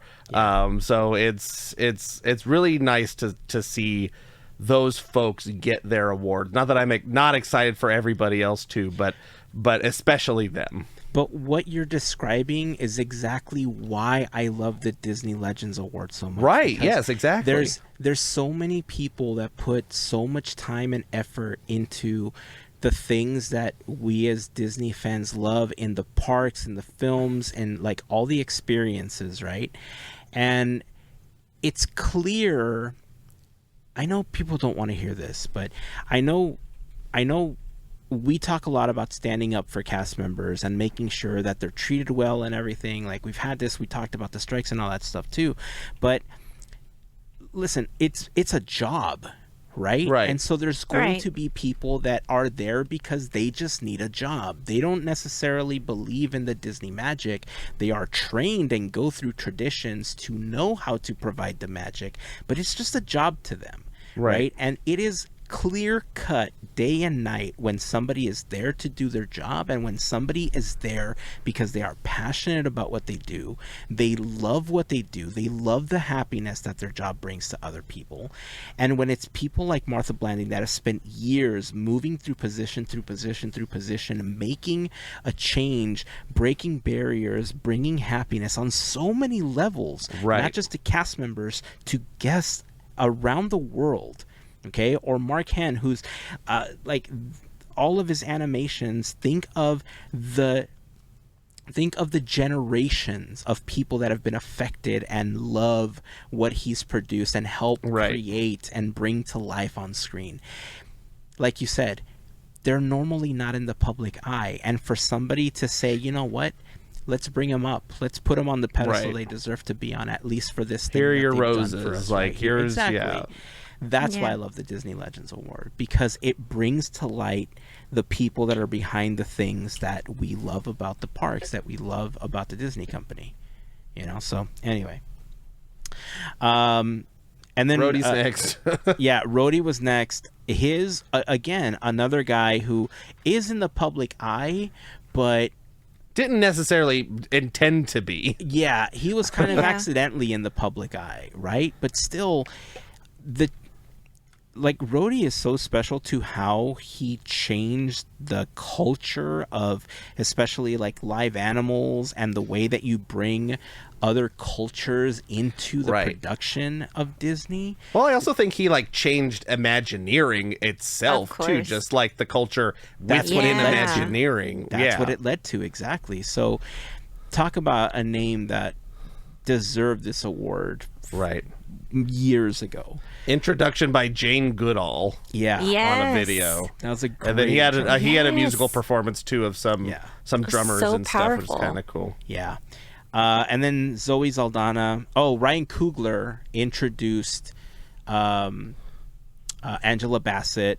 He talked about how when he was young, You skipped James Cameron, by the way. Did I skip James Cameron? Yeah. I thought he came after. No, James Cameron. And no, I'm watching the video. Yeah, yes, he's after Rhodey. Yeah, so Zoe Saldana introduces James Cameron. James Cameron goes and does his speech. Ryan Coogler comes out, talks about Angela Bassett. Well, and there's a video before Zoe Saldana. There's a video from Kate Winslet. It looks like. Yes. Oh yes. She did introduce. Yes. Yeah. Ryan Coogler's speech was really good. James Cameron's speech was like 3 hours long, right? It was 3 hours and 42 minutes with credits. Yeah. Yeah. Angela Bassett's speech. Oh, dude. So this was such an amazing portion of the ceremony. You know, I said I wasn't going to talk about it because I wanted people to watch it, and I basically told you almost everything that happened. Right. It's fine. But Ryan Coogler talks about how when he was a little boy, the very first film that he saw was Boys in the Hood. He's like, I know you want me to say that it was like Aladdin or Beauty and the Beast. It wasn't. It was Boys in the Hood. And then he says like Aladdin was or Little Mermaid was the second one. He's like, then the next one that I saw was Malcolm X. He's like, I know you were expecting me to say like Aladdin. That was the fourth movie I watched. Yeah. And then, so he's like talking about flip-flopping between them. Yeah. So he's talking about all these like massive films that Angela Bassett's been in, and he says, you know, he was seeing the changes that she made and how she made like her mom, like his mom and his aunts feel, and like just how like powerful they felt looking at her as an actress and what she brought on screen, right? Right. It basically made them more powerful through her portrayals.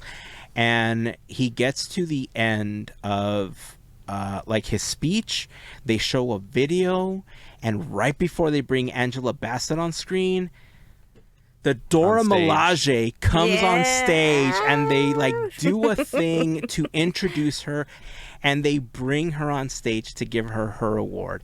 And I'm like, holy cow, this is amazing. Like, it was such an awesome like every one of these presentations, I'm like spitting, I'm so excited.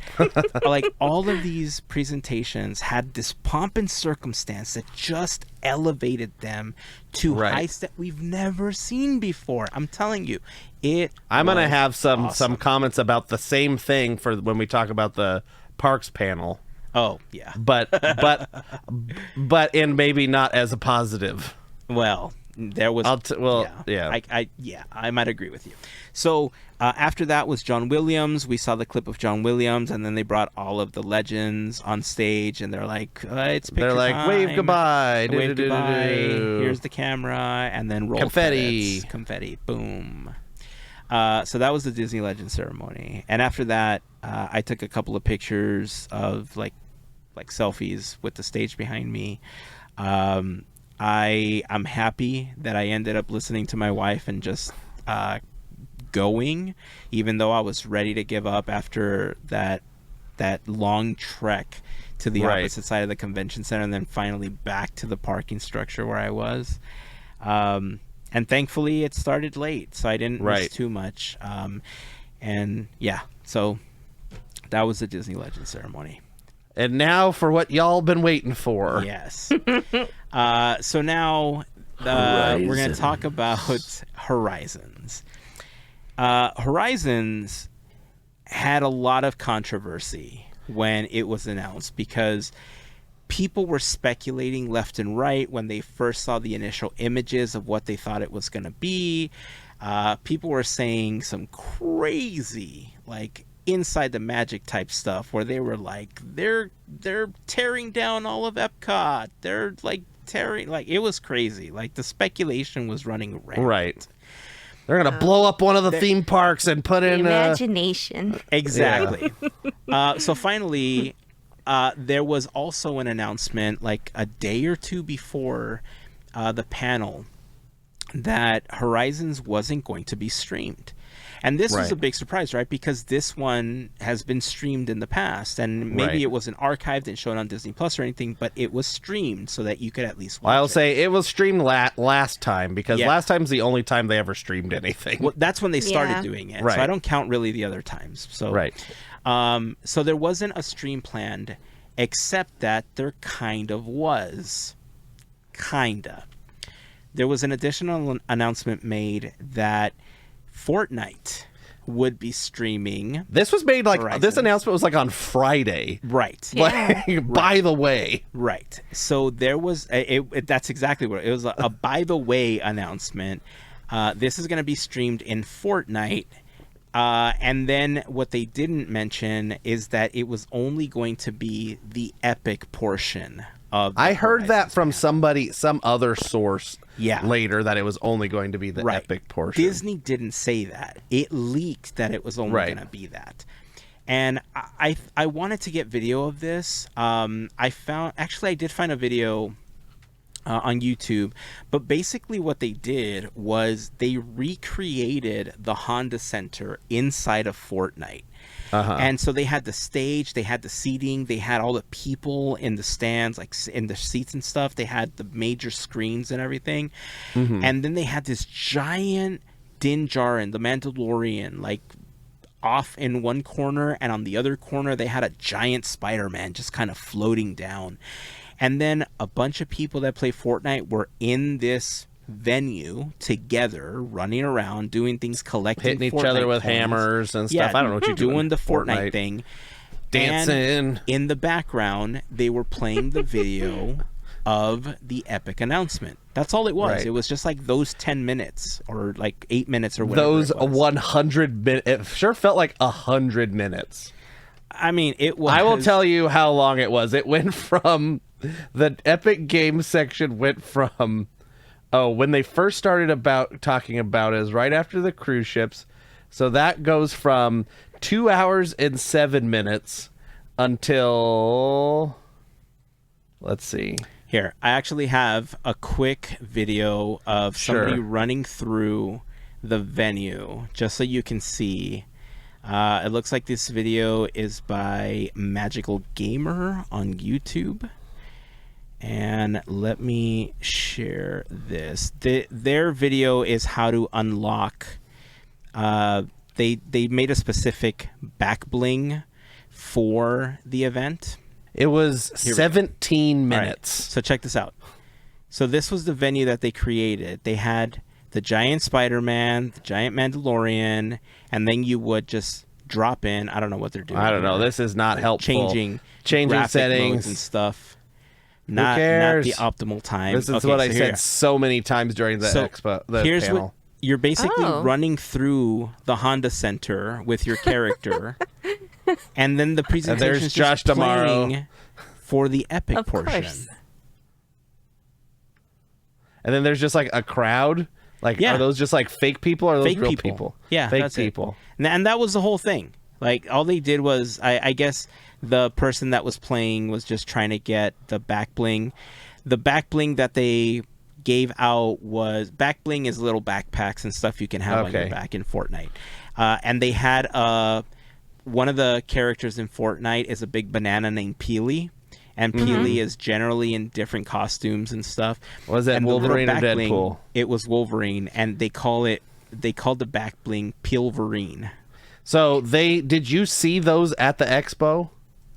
Yeah, so there was a handful of them. There was were outside by the fountain, and one Deadpool. Right, there's like banana. 10. There's like 10 Wolverine bananas and one Deadpool banana. Yeah, I was like, what is going on? It was part of the Fortnite promo.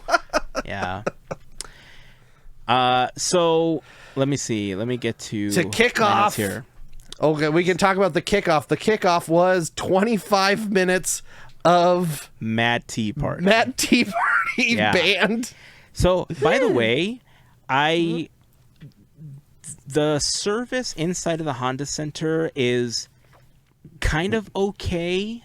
It was well enough that I was able to upload clips to Reels while I was there. I tried to do a couple of lives, but I couldn't get full service. And I think a lot of it had to do with a lot of people were trying to stream or record or do lives at the same time.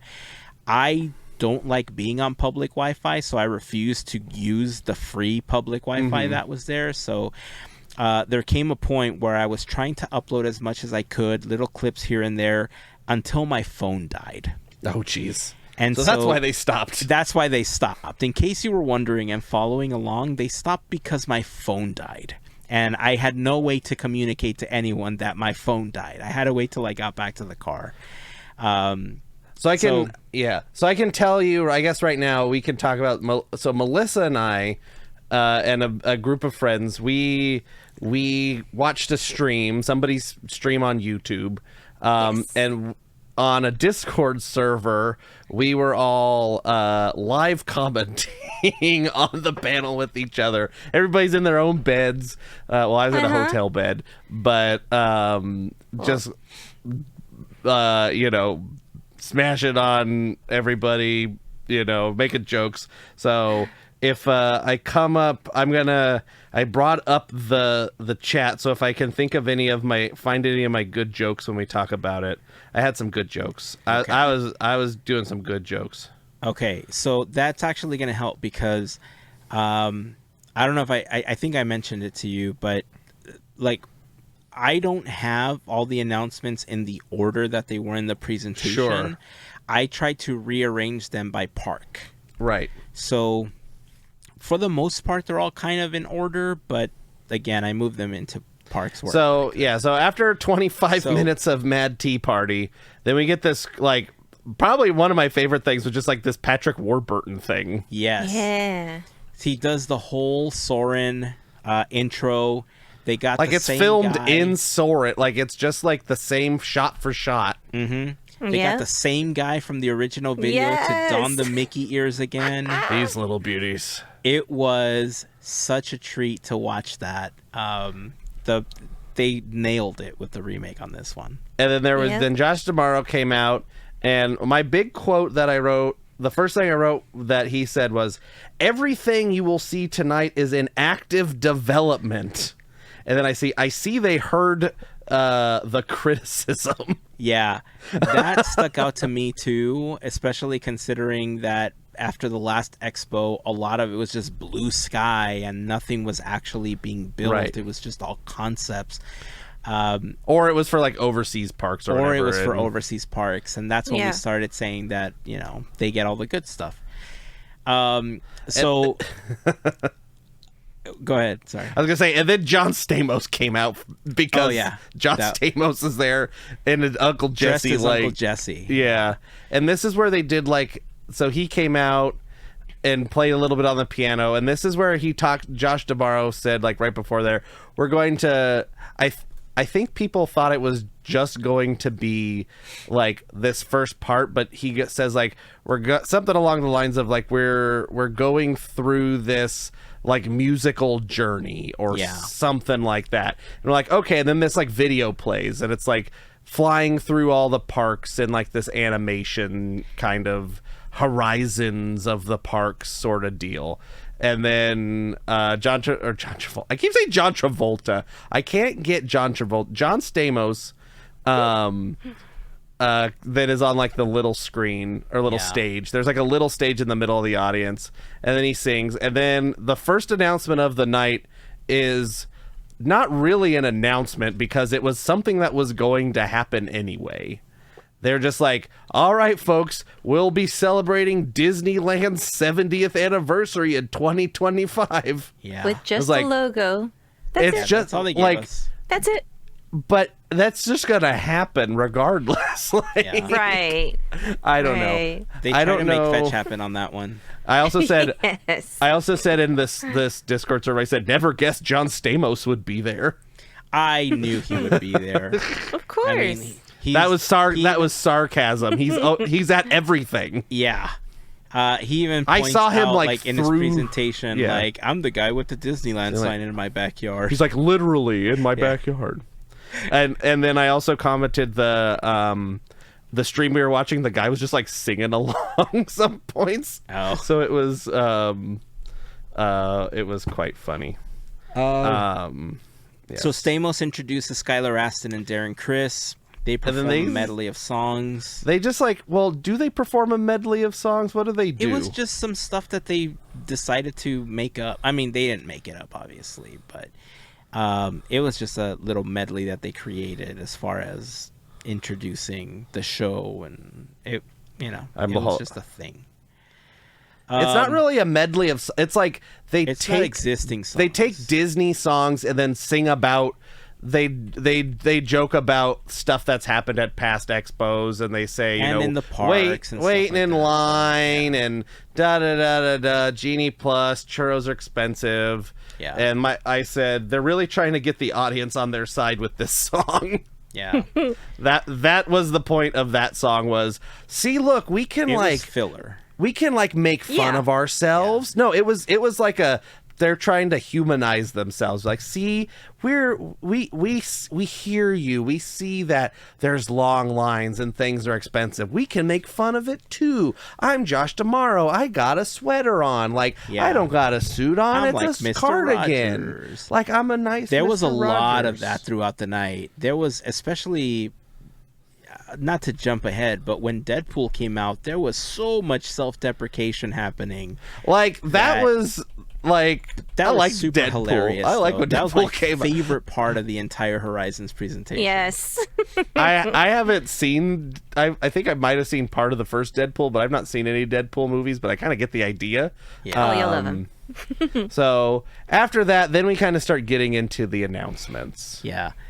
I don't know when this happened. I have a note on here that Eden Espinosa and Rachel Potter did a performance. They're the voices of some of the shows at Fantasy Springs, and They were after they're also the on Broadway, but they were after the California adventure announcements. okay, Before the parade announcement at Walt Gotcha. Disney World. Gotcha. Next on my note here, I see that January 2025, Paris is getting a new nighttime spectacular. Right. It's a Disney and Pixar projection on the castle, but now they're also getting it on Drones. Main Street. Basically, they're getting Mickey's Mixed Magic or anything else that we've already had here. At Well, no, Disneyland. but no, it's just it's a fireworks show.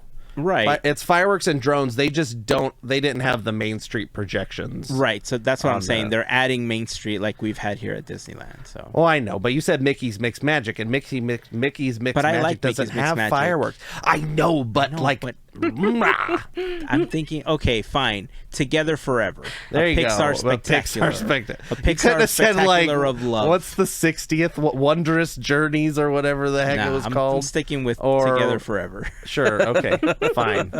Do whatever you want. Let's see. There was The World of Frozen will open 2026 as Disneyland Paris is celebrating their 32nd anniversary. And at the same time, Walt Disney Studios Park will be renamed Disney Adventure World. Okay. Also, I just want to talk. I think we should talk about this right now before we get into it because I got lots of joking to do. Okay. Between every announcement, there was a musical performance. If you haven't Yes. watched this, literally every announcement, then they just brought somebody out. They're like, okay, here's what you said, Eden Espinosa. Here's like the guy that did the character of what's his face, Skeleton Man from Coco. He Ernesto del Cruz. they did Remember Me. Yeah. Pentatonics came out. I was like, is that Pentatonics? That was dope, though, yeah.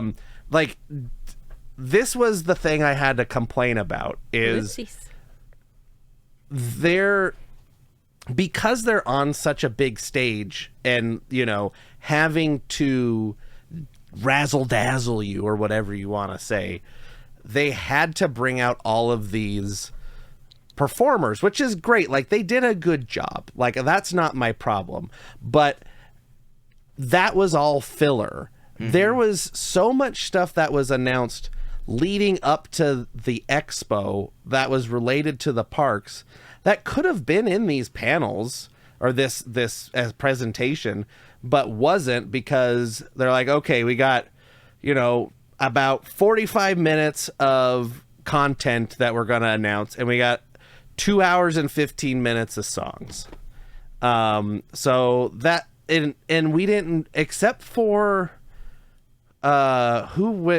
somebody went into really detail on something. I can't remember what it was. But other than that, they're just like, parade and it's going to be this and da-da-da-da-da, and that's it. There was no details other than like some loose date and kind of whatever. Yeah. It was very like light on detail, and I get it. They're trying to like razzle dazzle people. I'm going to just keep saying razzle dazzle. The biggest or the most detail that they gave was when they were talking about Pueblo Esperanza, the redo of Dinoland USA and Magic Kingdom.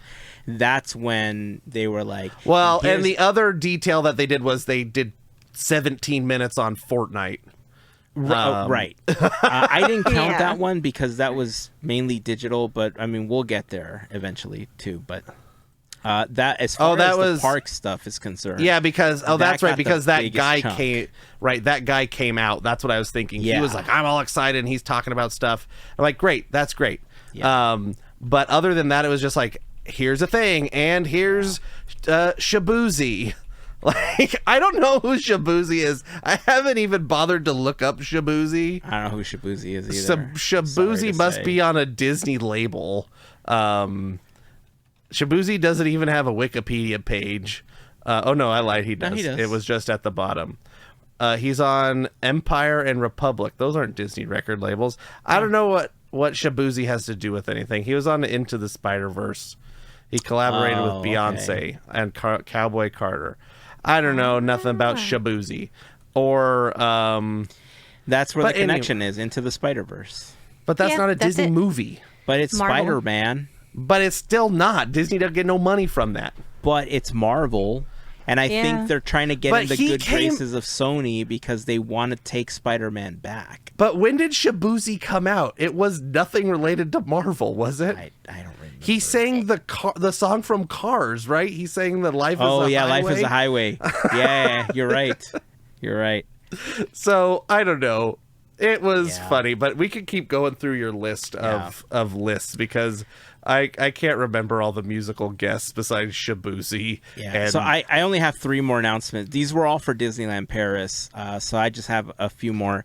Sure. Adventure Bay is getting a new 360 water show, like a 360 experience water show. So that's a new lake that is getting put in that park. Yes. The lake doesn't exist yet. Right. And so there was a model in the Imagineering Pavilion that showed the new Adventure Bay and the areas that were going to be expanding at Disneyland Paris. That giant lake, as far as I could tell, that experience is going to put everything we've seen at Magic Kingdom and World of Color and everything to shame. I mean, I have a feeling it's going to be somewhere along the lines of Tokyo Disney Fantasmic. Yes. The new one. Yeah. Yeah. But it's going to even blow that out of the water. Oh, cool. Of course. I'm more than happy to make that happen because there'll probably be drones. Exactly. Drones? Disneyland Paris will also be getting the world's first Lion King attraction based after Mufasa and his new film. I'm kidding. They're getting a Lion King Splash Mountain with Lion King. Yeah, it's basically Splash Mountain with Lion King. Yeah. What was funny is like we noticed when we were in the chat, it was the concept art shows the live action Lion King in the concept art, but. Josh D'Amaro says specifically that it's based on the animated classic, so that's why I joked and said it's based on Mufasa and the Pride. Yeah, I know, but I want people to like. It was weird because the concept art is the live action movie, and I have a feeling that maybe it was originally intended to be that, and because it made so much money, but then they realized that people are mad about it. Yeah, like I'm mad about the live action. They're listening. Live quote action. Unquote. Don't worry, at the next D23 Expo, Josh D'Amaro will have another sweater on and talk about how he knew that people were upset about the Maybe he'll have 2 sweaters on. Oh, one on top of the other. Yeah. Here's another performance that was part of this. It was Tank and the Bangas. They performed Just Can't Wait to Be King. Yes, Tank and the Bangas. Yeah. Everybody's favorite band. I have no idea. From, let's see. Let's look up Tank and the Bangas. I don't know what their connection to Disney is. Well, we're going to look on Wikipedia, and it says they're a New Orleans jazz band or something. They're on Verve Forecast, Verve, and a Universal Media Music Group. What have they done? Doesn't look like they have any Disney connection whatsoever, as far as I can tell. There's an NPR article that mentions that they describe their sound as soulful Disney. Okay. Maybe that's what it is. Maybe they. I remember what it was. Tank and the Bangas, I think, did music for Tiana's Bayou Adventure, and they did. That would make sense. They okay. did some. They did a second thing too. I think they said it in the video. I'd have to watch it again. So they made music for Tiana's Bayou Adventure. So they sang a Lion King song. That makes sense, right? Lion King song. Tank and the Bangas, everybody. What was that was for the Lion King section? Yeah, that was for the attraction at Disneyland Paris, for the Lion King attraction. I just had that up. I want anyway, Tank and the Bangas. There was probably more. I missed it, but just Tokyo Disneyland. I just have one bullet point here. It says on September 20th, they're getting a new nighttime spectacular called Reach to the Stars with lots of flying stuff, including Marvel superheroes. So, Tokyo's going to knock this, I can't say out of the water. They're going to float this up in the air and knock it out of the air. I don't know how to describe it. Is this the one with the Spider-Man Tower of Terror? No. This is something totally different. Like, this is the roller coaster one?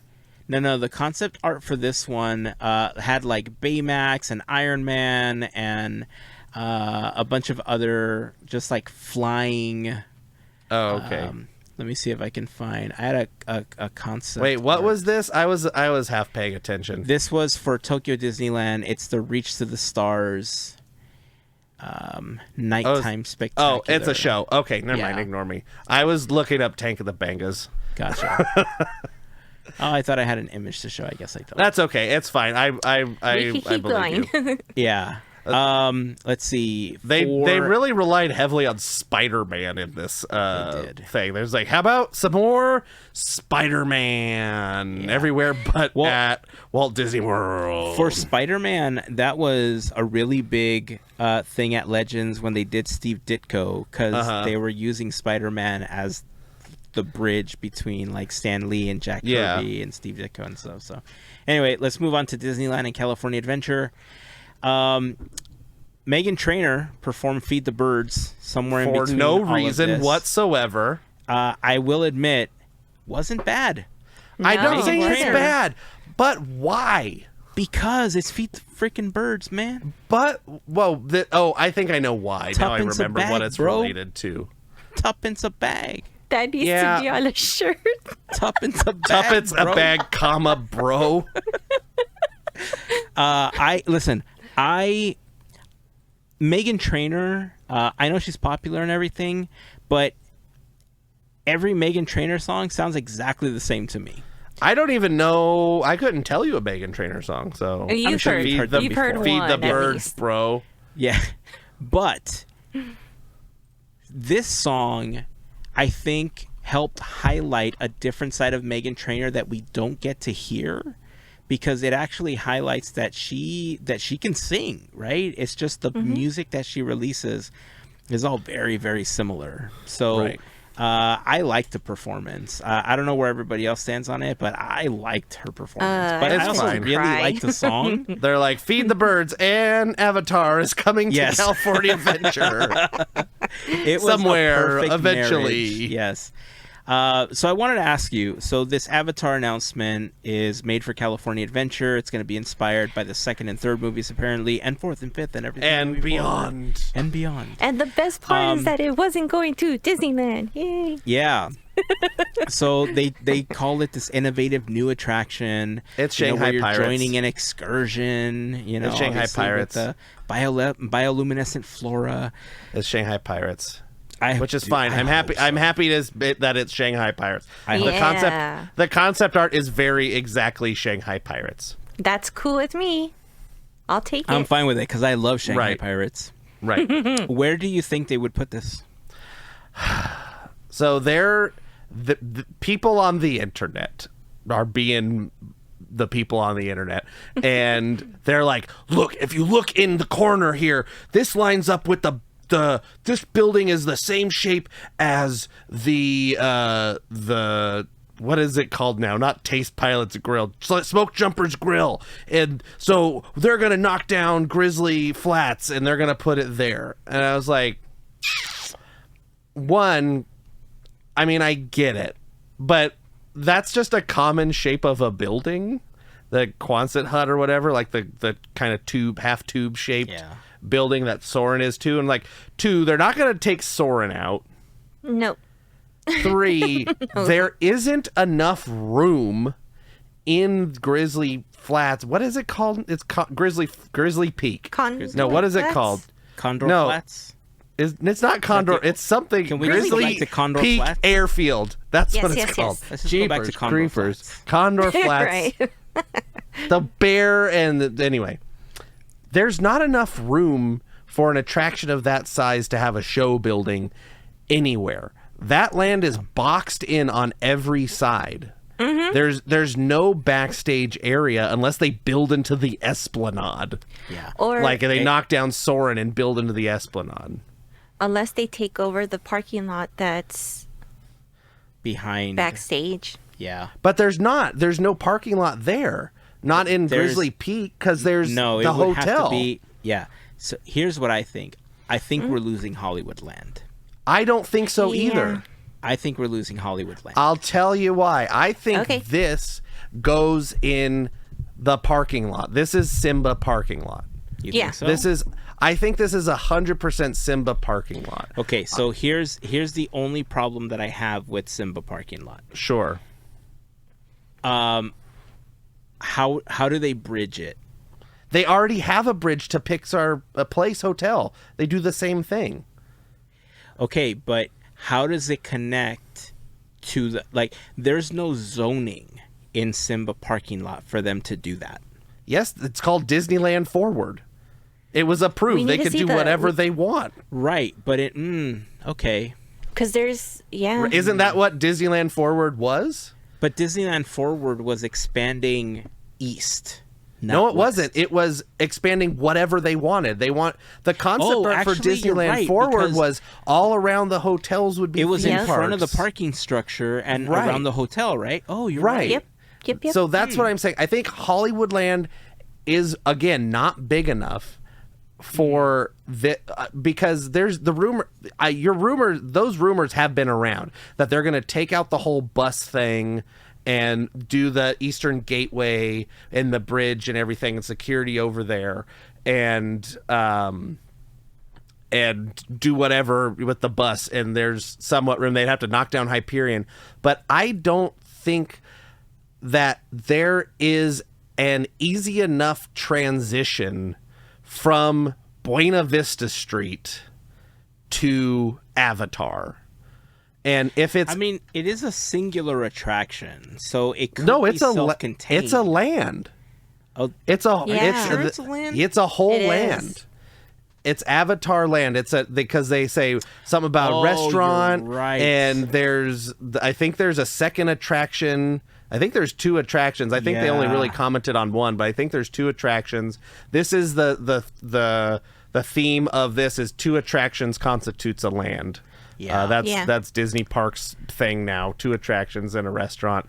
So that's my thinking is this, because again, there's no date announced for this either. This is one of the probably quarter of the things that no dates were announced for. Right. So it's going in California Adventure somewhere. And I think if we're doing this bridge thing, somewhere off of Pixar Pier or wherever the bridge ends up being, that's a long enough space and it's kind of far away from everything that they can build this whole transition, kind of like Galaxy's Edge, where you have these big long tunnels. I think you're right. I think that's where it has to go. I don't think they're gonna knock down Soren. Like, and I don't think there's enough safe, dude. And I don't think there's enough anywhere. room there. I think everybody's freaking out over nothing. Plus, they're going to build our Brave attraction as part. No, they're going to put the country bears on Grizzly River Run. Country That's bears, what I wanted. Yes. They can do Brave in the Redwood Creek Trail or something. Yeah. But that's where I think that's going to go. I've studied all of people's comments, and because I care the most about the Disneyland announcements. Yeah. And so, so we got Avatar coming at some point. Okay, so if that's what they're gonna put, that's where they're going to put Avatar Land or the transition. Yes. Where is the new Coco attraction going to go? I'll tell you, I already got it figured out. Coco attraction. You remember we got Pixar first. Pier, right? Yes. And remember, there's like this thing that looks like an entrance to an attraction in Pixar Pier that they just kind of put bands in front of. Yes. Yep. Right there. So there's a long, skinny, like it's long and skinny, and it'd probably have to be like a 2-story attraction. But there is a decent amount of space behind that area. There's a couple of buildings and a couple of different things, and maybe it's like Indiana Jones where the line is really long and you walk down somewhere else. But I think it has to go in Pixar Pier because it's a singular attraction.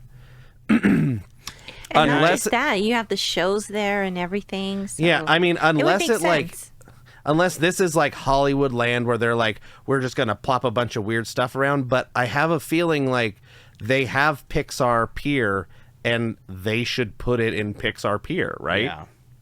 What are the buildings that are behind? Are those for the floats? So there's a costuming building, I believe, back there, and I think there's a bakery possibly back. I can't remember.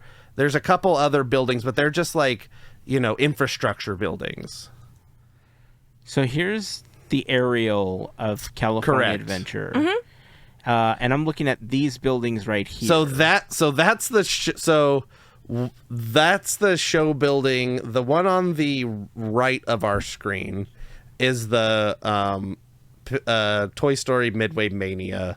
This giant building right here. No, the other one, or this one right here. Yeah, that I believe is Toy Story Midway Mania. Okay. I believe this building that's the stores and stuff that's all along. And I'm not 100% sure. This might be cast costuming. But there's this whole area here with these 3 buildings that we're looking at here. That could be an attraction. Right. Yeah. And the entrance is kind of near where these 2, I'm pointing at the screen like you can't see what I'm pointing. But where right here?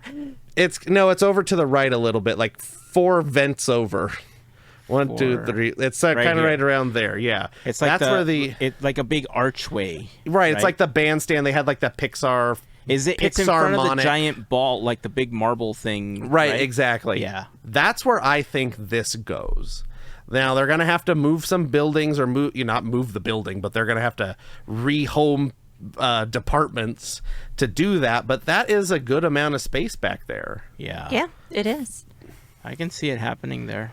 And then if we scroll scroll up here, to the left.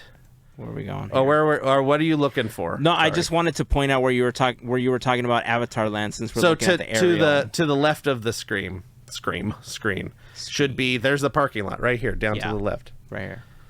There's going to be some sort of bridge. There is. That will just bridge over Disneyland Drive somewhere in here. And we're going to get Avatar over there. So we're basically expanding California Adventure into this area, is what you're saying. That's Simba. Yeah, that's the Simba parking lot. Yeah. Which is used for downtown Disney. I think that's where it has to go. Hey, there's a hidden Mickey right there. We're looking at it. Boom. I'm looking at it right there. Is that the one that holds the world record for the largest hidden Mickey? No, I don't think so. I think there's the one in Hollywood Studios is bigger. At one point it did, though, right? I'm not sure. I stayed at a hotel along West Catella, and we recently walked through downtown Disney to get to the park, and I was like, why is this pathway shaped like this? This is really annoying. And now that I look at it, it's like, oh, it's a hidden Mickey. That makes sense. That's funny. But it was really annoying to walk through. Okay, so what were we looking at over here? Oh, look at Grizzly Peak. Just look at the area of like... Right here? Like, see, we're so landlocked. Here's Little Mermaid. There's the hotel. You know, the only way that they could technically use this area for Avatar Land is if they got rid of Grizzly River Run. And no, they would have to demolish the entire land. Yeah. Right, but I'm saying, like, this basically would have to be commandeered for it. Like, exactly, the for show building. Yeah, exactly. The footprint is large enough if they got rid of all of this, but they would also have to get rid of Grizzly Peak. Like, it's not, you know, they'd have to get rid of everything, and Soren and everything. Yeah, I think Soren could survive. It's further down. Like, because Soren's back here, like, I think there's enough here that they could kind of create, like, a mini berm with the flora from Pandora to kind of seclude it from the rest of the park. I just don't know. We're getting in the weeds here. What I want to do is kind of measure the size of the Shanghai Pirates show building and see how it would fit, like, in there, and see if it would even fit. That would be a good. But anyway, we got more announcements. So Coco Ride. All right, yeah. So there's a Coco Ride coming. Where do you think the Coco Ride's going to go? We just talked about just talked about it. Sorry. Okay. Man, it's late. Can you tell? Let's see. Tiana's Bayou Adventure is opening November 15th. That was announced in a song. So at some Skylar Aston and Jared and Chris came back, and they were like, "All right, we have a bunch of other announcements, but we're just going to sing a song about them." Yeah. And so a bunch of them just kind of like brushed under the rug. Yeah, and I think that was definitely on purpose because they didn't want people to like really be thinking about those announcements. They didn't want to dwell. Well, because they were almost like nothing announcements anyway. The big announcement that we got for Disneyland proper is that we're getting an updated version of Great Moments with Mr. Lincoln, but there's also going to be a brand new Opera House show called Walt Disney: A Magical Life, and for the first time ever, we are getting a Walt Disney animatronic. Yep, this is where I'm going to have to watch it first before I see it in person. Because that's going to be... If it's too lifelike, I mean, that's going to mess with my mind and stuff. Can I tell you that when I was in the Imagineering Pavilion, I know it's not called that, but I'm going to keep calling it that because that's what I've called it at previous episodes. Yeah, who knows what it was called. When I was at the Imagineering Pavilion, I was talking to a couple of the Imagineers that worked on the brand new Elsa animatronic, and I was like, first of all, way better than a projection, and they started laughing. And I said...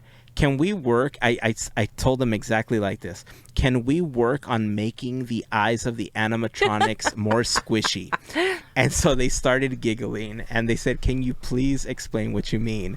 And I told them straight out. I was like, "We've talked about animatronics on our podcast, and we talk about how you guys are leaps and bounds like ahead of, where we were, when the first animatronics came about. But the thing that gives it away and gives them that like really awkward look when you look at their faces, especially when they're not like weird shapes like Elsa's head, like I'm talking about like like a pirates humanoid, or exactly. I said what really gives it away is that their eyes look super glassy and dead. They don't look squishy like real eyes. They don't have no soul to them. And I get it. They're robots. They're not going to have a soul. But if you soften their eyes and they look a little squishier, they might not scare children and give people nightmares. So they have the idea. If that ever comes to fruition, Imagineering, please cut me a check, give me a job, and I will help you make eyes squishy. The squishy fact eyes that you brought it up is actually epic. Yeah.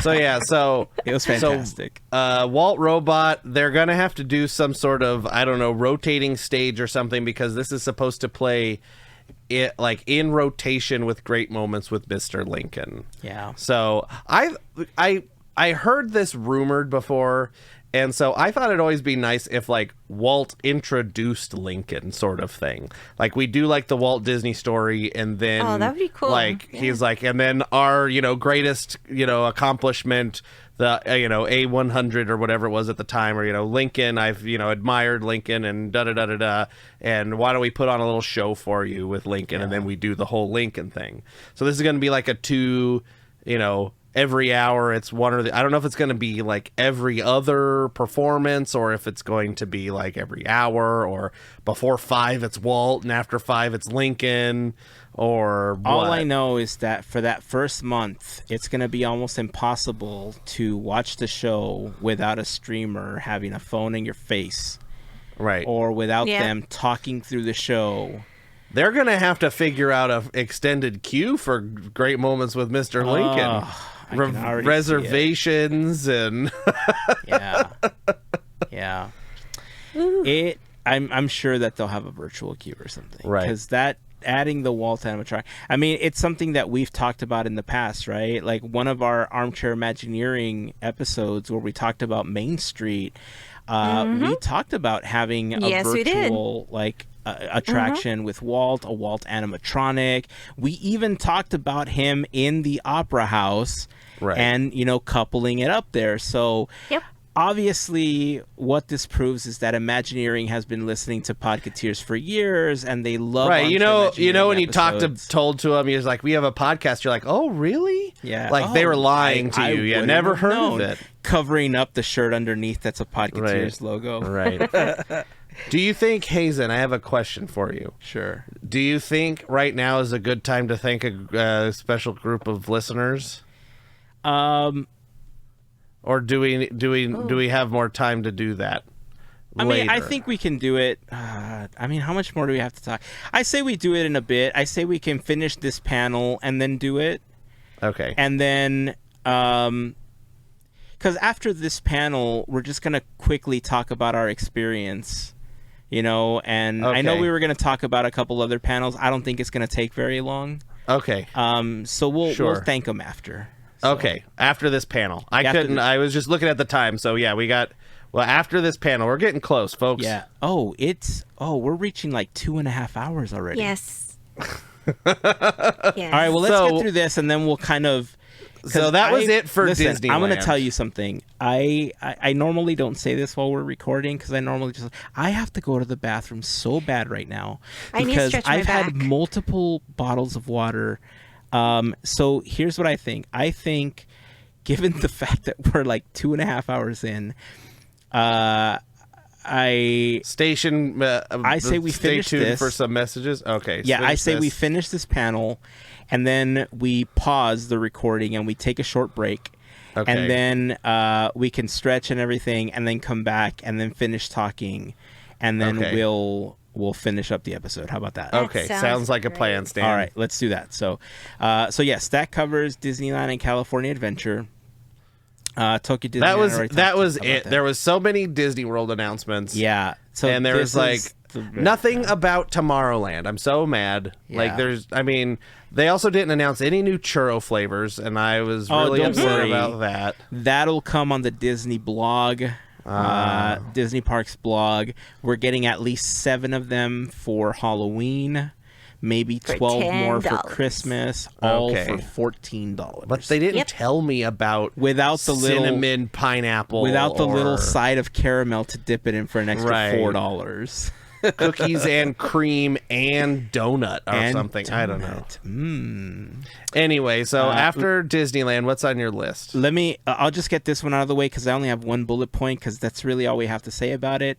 The Disney Cruise Line is expanding their fleet. They're getting 4 new ships between 2027 and 2031, bringing their grand total to 13 around the world. Well, that's 4 new ships after the 4 ships that are currently being built. Yes. So and by the end of that, by 2031, even though they're going to be built, at that point, they'll have 13 total around the world. Right. Yeah. And then this was...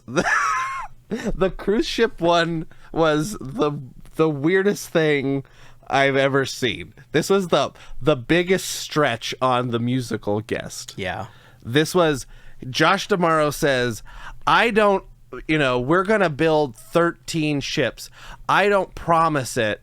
And then you hear, I swear. Yeah. And I was like, it's Boys to Men. I thought it was Boys to Men for a minute. It's all We for were one. trying to figure it out. We're like, I had made a joke. I had made a joke earlier that I was like, ladies and gentlemen, Boys to Men, because they're always around. Boys to Men don't do anything. It seems like Almost. There's all for one. There's only 3 of them now. Yeah. Oh. One of them grew up. Yes. He became a man. He became a man. He's out. So that was the biggest stretch of like, why did we need a song for the cruise ships? And they did the whole song. Yeah. yes. And it was all on the line that Josh said that he's like, I'll do better than tell you. I'm not gonna just promise. Oh yeah, that's what he said. I swear. And that's when it went into the song. It was it was one of the weirdest transitions of the entire presentation. I didn't like it. I hated it so much. I also didn't like their performance. It was like they hadn't sang it in 20 years. Yep. It was not great. But hey, it happened. It was there. It was a thing that happened. So, yay. Let's see. What was so let's jump to Disney World. Let's jump to Disney World. Sure. So summer 2025 at Magic Kingdom, we're getting a new nighttime parade. It's called Disney Starlight. This is set to be brought to life by the Blue Fairy, and it's going to include Peter Pan, Coco, Encanto.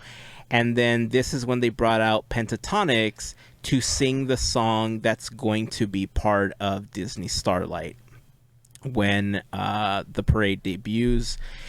Can I just say I don't care about Pentatonix? I like Pentatonix. That's fine. And I apologize to Maggie, who listens, who I don't know if still loves Pentatonix, was for a time a big Pentatonix fan. I don't care about Pentatonix. I mean, it's okay. I'm sorry. I like them. I actually like the song that they created as well. I actually like it more than the song for Wondrous Journeys that they did for the fireworks show. I was bored. Yeah, I'm sorry. I liked it.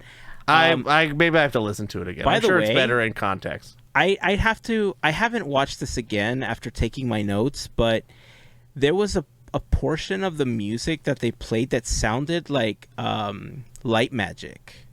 Yeah, I think this is that one of our friends commented about light magic. I think it's they're just bringing themes back and stuff, and because it's a nighttime parade, right? Yeah, and it's so basically their Paint the Night. Damn it, Disney, bring back Paint the Night. Right. That's Melissa said that in the chat. I did in caps. I said fix Tomorrowland, you cowards. I also said bring back Remember Dreams Come True, you cowards. Listen, even if they don't bring back Paint the Night, I understand that there's problems with the floats and stuff, but if you don't do that, bring back light magic. I'm fine with light magic. Just bring all that back. But now they're getting Starlight. Yeah. You know what the answer is going to be? Starlight. MSCP. Starlight. No. First we gotta star stop I with this. see That's tonight. always the answer. The answer cannot be Main Street Electrical Parade every time they want a nighttime parade at Disneyland. I'm so sorry to tell you that we have to stop with that. It's like that video of Frankie Valli that's been going around the internet. Oh, where he's like lip syncing. Right, they're just like, all right, Frankie Valli, come on out and just stand on stage. Like that's Main Street Electrical Parade. They're like, that's a great analogy. One more time with feeling, Main Street Electrical Parade. That's so funny.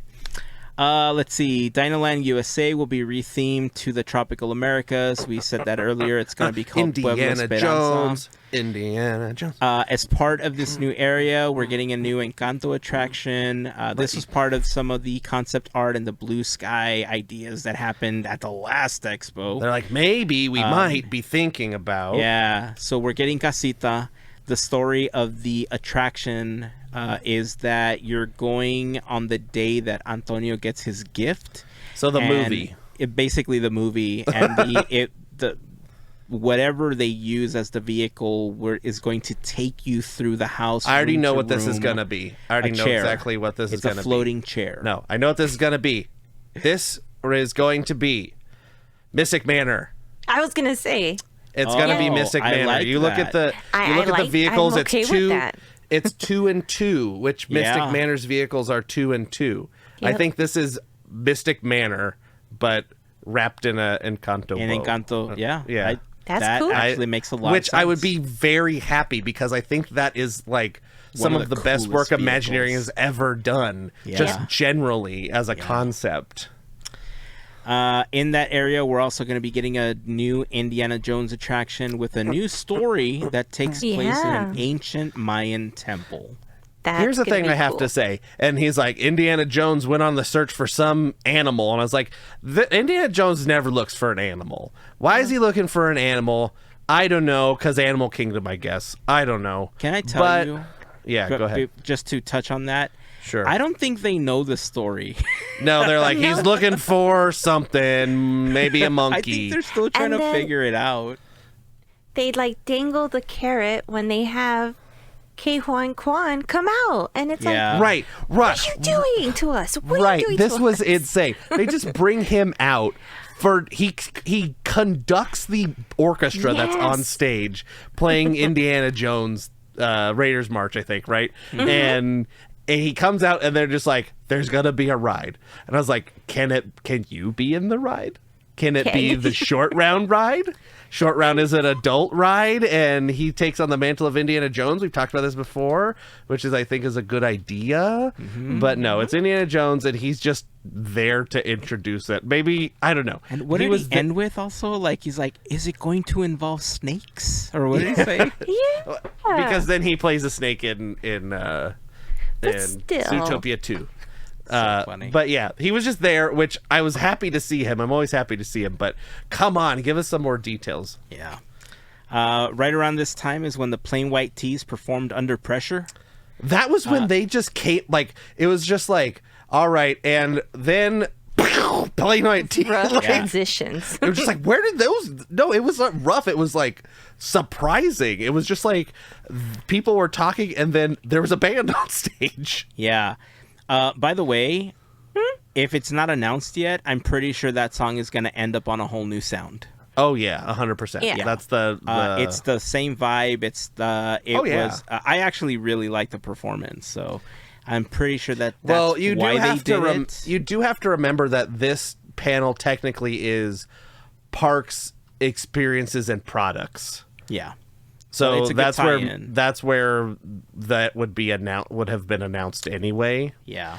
And that's another complaint about combining this into this thing is you lose a lot of detail. Like when it was like there was the parks panel and then there was like the products panel and like they like or whatever, like they just had, it seemed like we were able to get more information out of it instead of being a spectacle, which is great. Like I like spectacle. I'm in theater. That's like my whole job. But that's the whole purpose of them coupling it up is that they don't want to give you detail. They want to just give you the bare minimum because they either don't have the detail and it's still in blue sky, but it's all under production or something. Everything is what did he say? Shovel. He kept saying shovels are going in the ground. Yeah. That was the thing he said multiple times. So dirt is being moved. Yeah, they want you to think that they have everything, and they might, right? But it just feels like some of these ideas and some of the things that they announced, they purposely don't want to give you more information because they don't have it. They're still that's also, but like what I'm saying too is like, this album wasn't announced at the expo. Like we all thought it was going to be announced at the expo, and this would have been the panel for it to be announced. But because it was, I was surprised that they didn't, because it was all just park focused, and then 20 minutes on Fortnite. Yeah, that was the whole thing. The only time I know that they mentioned the album was when Simple Plan performed on Friday. On the weird stage, the stage in the expo, the premiere stage or whatever. That's really the only time that I know that they mentioned the album. Right. So, anyway, they showed up and it was like, whoa. Yeah. We're getting 2 new lounges, one themed for pirates, and the other one is a Spaceship Earth lounge. The Pirates one was already announced 6 months ago. Yeah. Test Track is getting reimagined. Hollywood Studios. That's just always already announced. Yeah. I think that was just a date. I think they put a date on it or something. Actually, I'll say this one next. We're getting a new destination on Smuggler's Run featuring Mando. Oh, and that was Grogu. the other one that technically is Disneyland. Yeah. But that's not coming for 2 years. Yeah. And it's You know supposed to how match it's a up with the film. That's why it's Right. not coming for 2 Probably, years because yeah. they want Right. to launch it, Right. concurrently with the film.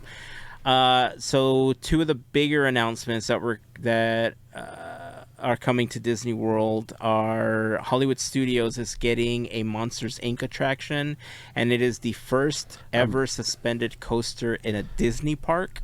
That's a whole Monsters Inc. They're land. building a land. Yeah. They're building Monstropolis. And as part of that same announcement, and we'll talk about this together, is Frontierland is getting a retheme. And It's getting an addition, yeah. Yeah, they're adding a Cars attraction. And now These are the big 2 thing- most controversial things of, I think, the whole... Right, and that's why I want to talk about them together right now. The biggest thing that's, like, people are up in arms about this one is it looks like they're removing, as far as the concept art is concerned, it looks like they're removing the Rivers of America in order to make way for these attractions. Right. Especially the Cars attraction. Right. So, first of all, I can't speak for Walt Disney World because I've never been to Walt Disney World, right? We have. But I can tell you,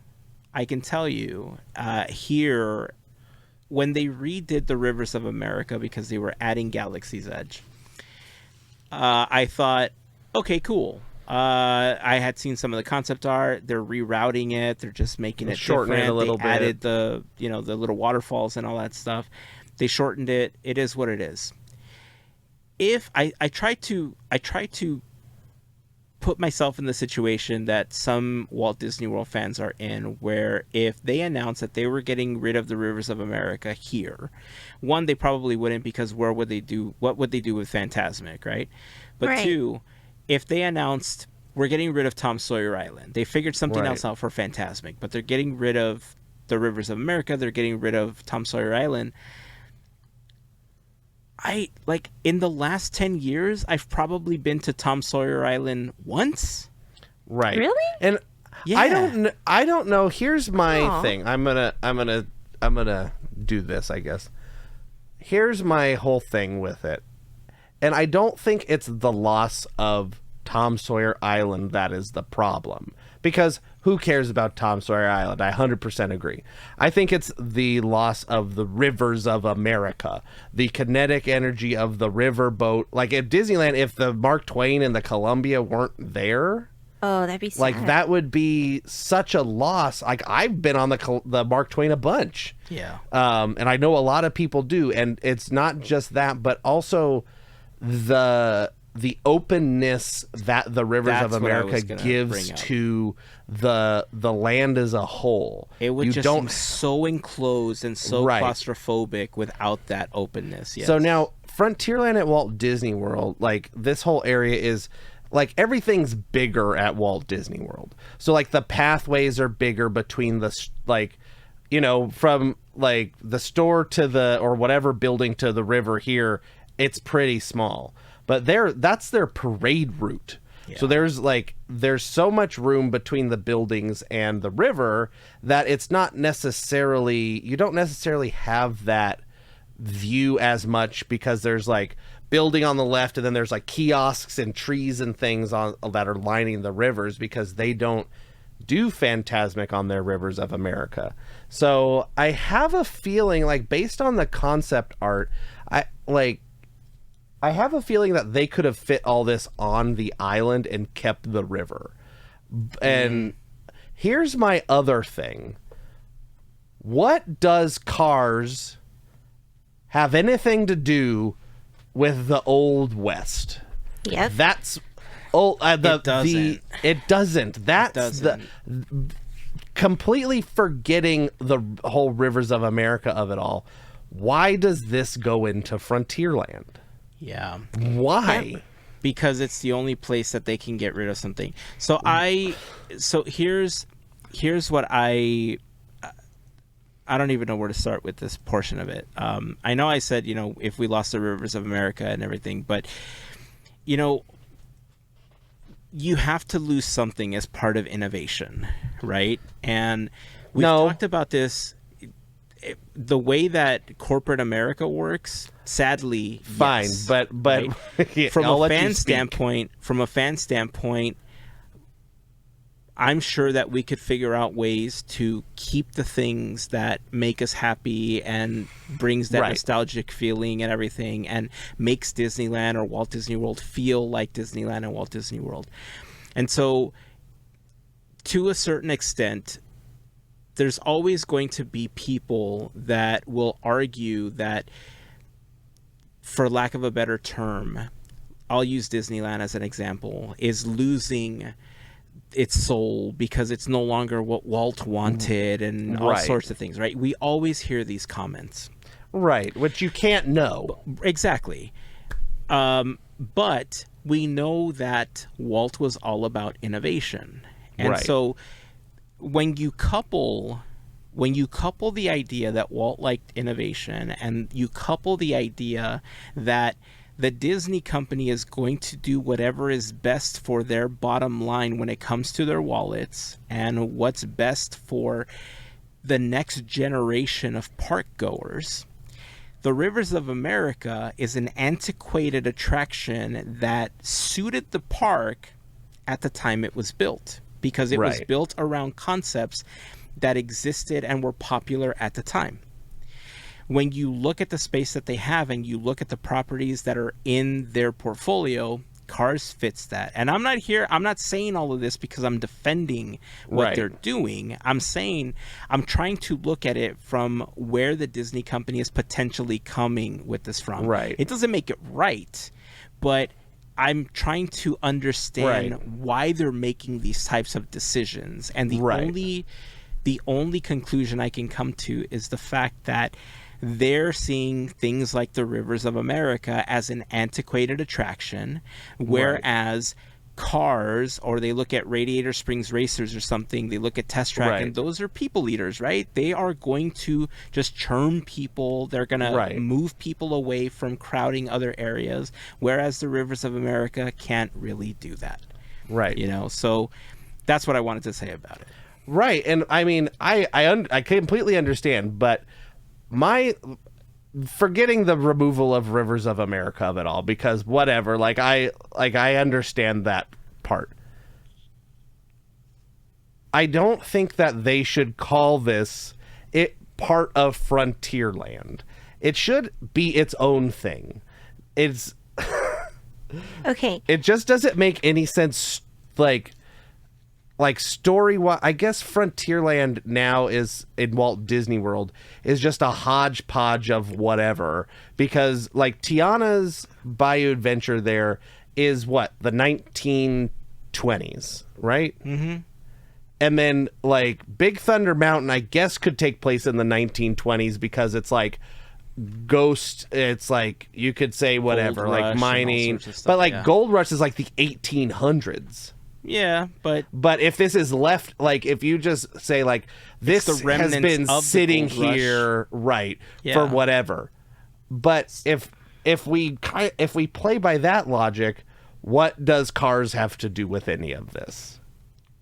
It doesn't. It's like the concepts show like off-road vehicles and SUVs and stuff.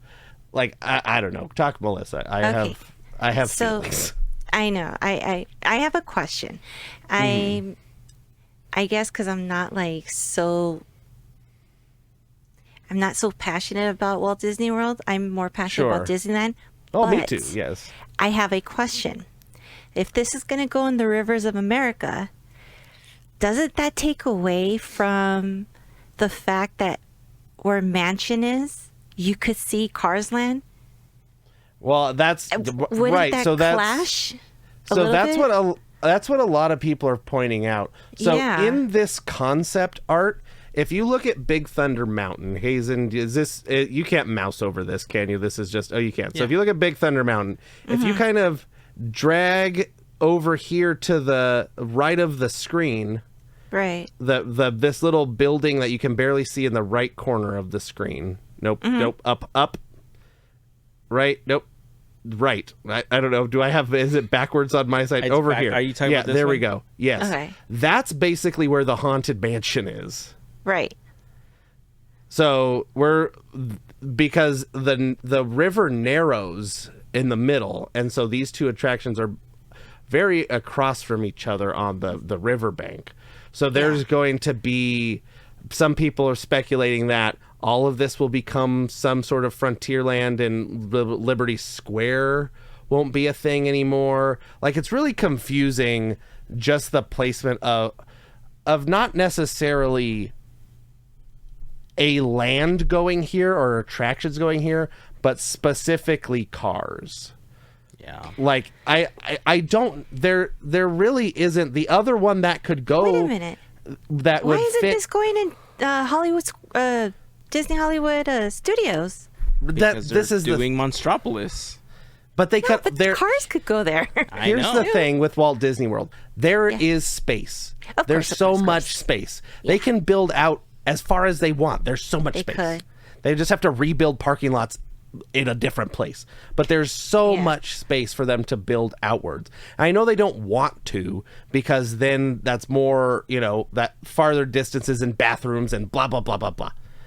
Like in restaurants and etc. Yeah. But like, wouldn't this make more sense if, they kept talking about Coco for Frontierland? Because kind of Mexico, I guess. I don't know. It really doesn't. Yeah. It just seems timeline, even like Coco would. I don't know. That's not even timeline. That's the thing. I think. But I do. I Marvel timeline. I understand, but that's what I'm trying to say. That I think there's this disconnect that's happening with. And also, there's mountains. Why is there mountains in the Frontier? Right.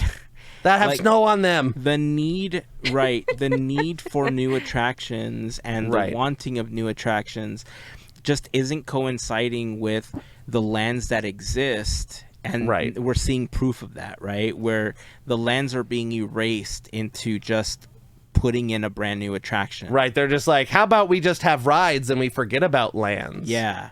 Altogether. I mean, that's what it feels like in this instance, right? And so, 100%. Especially if you're saying the mansion is here, because I do remember, and I remember them pointing out that there's still some of the water of the river over here in front of Big Thunder. And that was supposed to be like, oh, don't worry, we still have some water over here. We have some water. Maybe the boat will just sit there and you can go, it'll turn it into dining seating or something. A little dining restaurant or whatever. I don't know. Whatever. So, yeah, this one was confusing. I'm glad that there's a new attraction coming, but the placement of this one, I understand why so many people are up in arms about it. It's just like, how about West Coast Land? That's what we're going to call this. But Tiana takes place at New Orleans, so that doesn't even help. How about, Amalgamation Land? That's why California Adventure is just going to be called Adventure. Disney Adventure. No, it can still be called California Adventure because we're in California and we're having an adventure. I think that's why they can keep it, because we're in California. Who knows? But the other one that also got people up in arms, which I'm more upset about, I think, if the rumors are true, which I hope they are not. Yeah, so the Monstropolis announcement. This was some of the concept art that they released. There was actually 2 pieces of concept art. This one obviously gave you the overview of what Monstropolis was going to potentially look like once it was built. But really the one that has people like screaming like, wait a second, where is this really going, is this piece of art. Mm-hmm. And the reason this one is raising some eyebrows is because if you look at the concept art in the back, it looks like this is the area where the Muppets are. Correct. And it looks like the Muppets would be removed in order to make way for this new Monsters, Inc. attraction. Right. Which is a ding-dang-and shame if that is the case. Now, we can talk about, we've already mentioned the, they're doing what they think is best for, the current and future guest let's say, I guess, in theory. But there are some people really pointed out, and they did it much better than I did, but how important the film Muppet Vision 3D is to cinema history generally, because of it. You know, it was the last thing that Jim Henson worked on. It was the culmination of everything that him and his company worked towards to create the Muppets. It was everything that they ever learned to do was all put into Muppet Vision 3D. And so just besides that, if we lose, you know, the whole Grand Avenue, I believe it's called, in favor of Monstropolis, we're, I don't know what to say. It makes the erasure of the Muppets even that more prominent and prevalent. Like, they have this brand of the Muppets that they like to like, you know, bring out the Muppet performers, be like, haha, here they are, the Muppets, and then everything that happens with the Muppets, they're like, let's just cancel the Muppet show, and let's cancel the this, and let's cancel the that. Everything that they put the Muppets on, it seems to be people in creative roles care about the Muppets, and then people that are in higher up roles don't give two flips about the Muppets. The rumors are that this is not set in stone yet as of this recording. Some people had said they still have 2 weeks. I don't know where these numbers come from, but people say they have 2 weeks to decide if this is going with the Muppets in Grand Avenue. There's a water tower in the back that people are really noticing that is like similar in Grand Avenue, or if this is going to go in the animation courtyard, which is kind of over by where Toy Story Land is and stuff. So there's a couple different locations that this could go. And if we switch back between this concept art and the other concept art, they seem to be two completely different locations. Like, the scale is different. The whole area in front of the Monsters Inc. building is completely like different. Yeah. So the buildings to the right of the factory don't even match up to the other concept art. Right. There's nothing similar. I mean, we see there's a slide over here. That's kind of fun.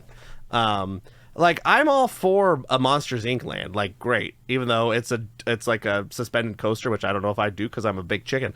But I'm a big Muppet fan. Like, I'm not the world's biggest Muppet fan, but I really like the Muppets, and I like what the Muppets do and stand for, I guess. I don't know if Muppets stand for anything, but just generally, like, the things you thought may be sacred are no longer, is kind of what, like, you know, we always talked about, like, well, you know, Haunted Mansion and Pirates of the Caribbean, like, those are, they can't get removed. Like, that's like a classic. That's, you know, whatever. The Tiki Room, the whatever.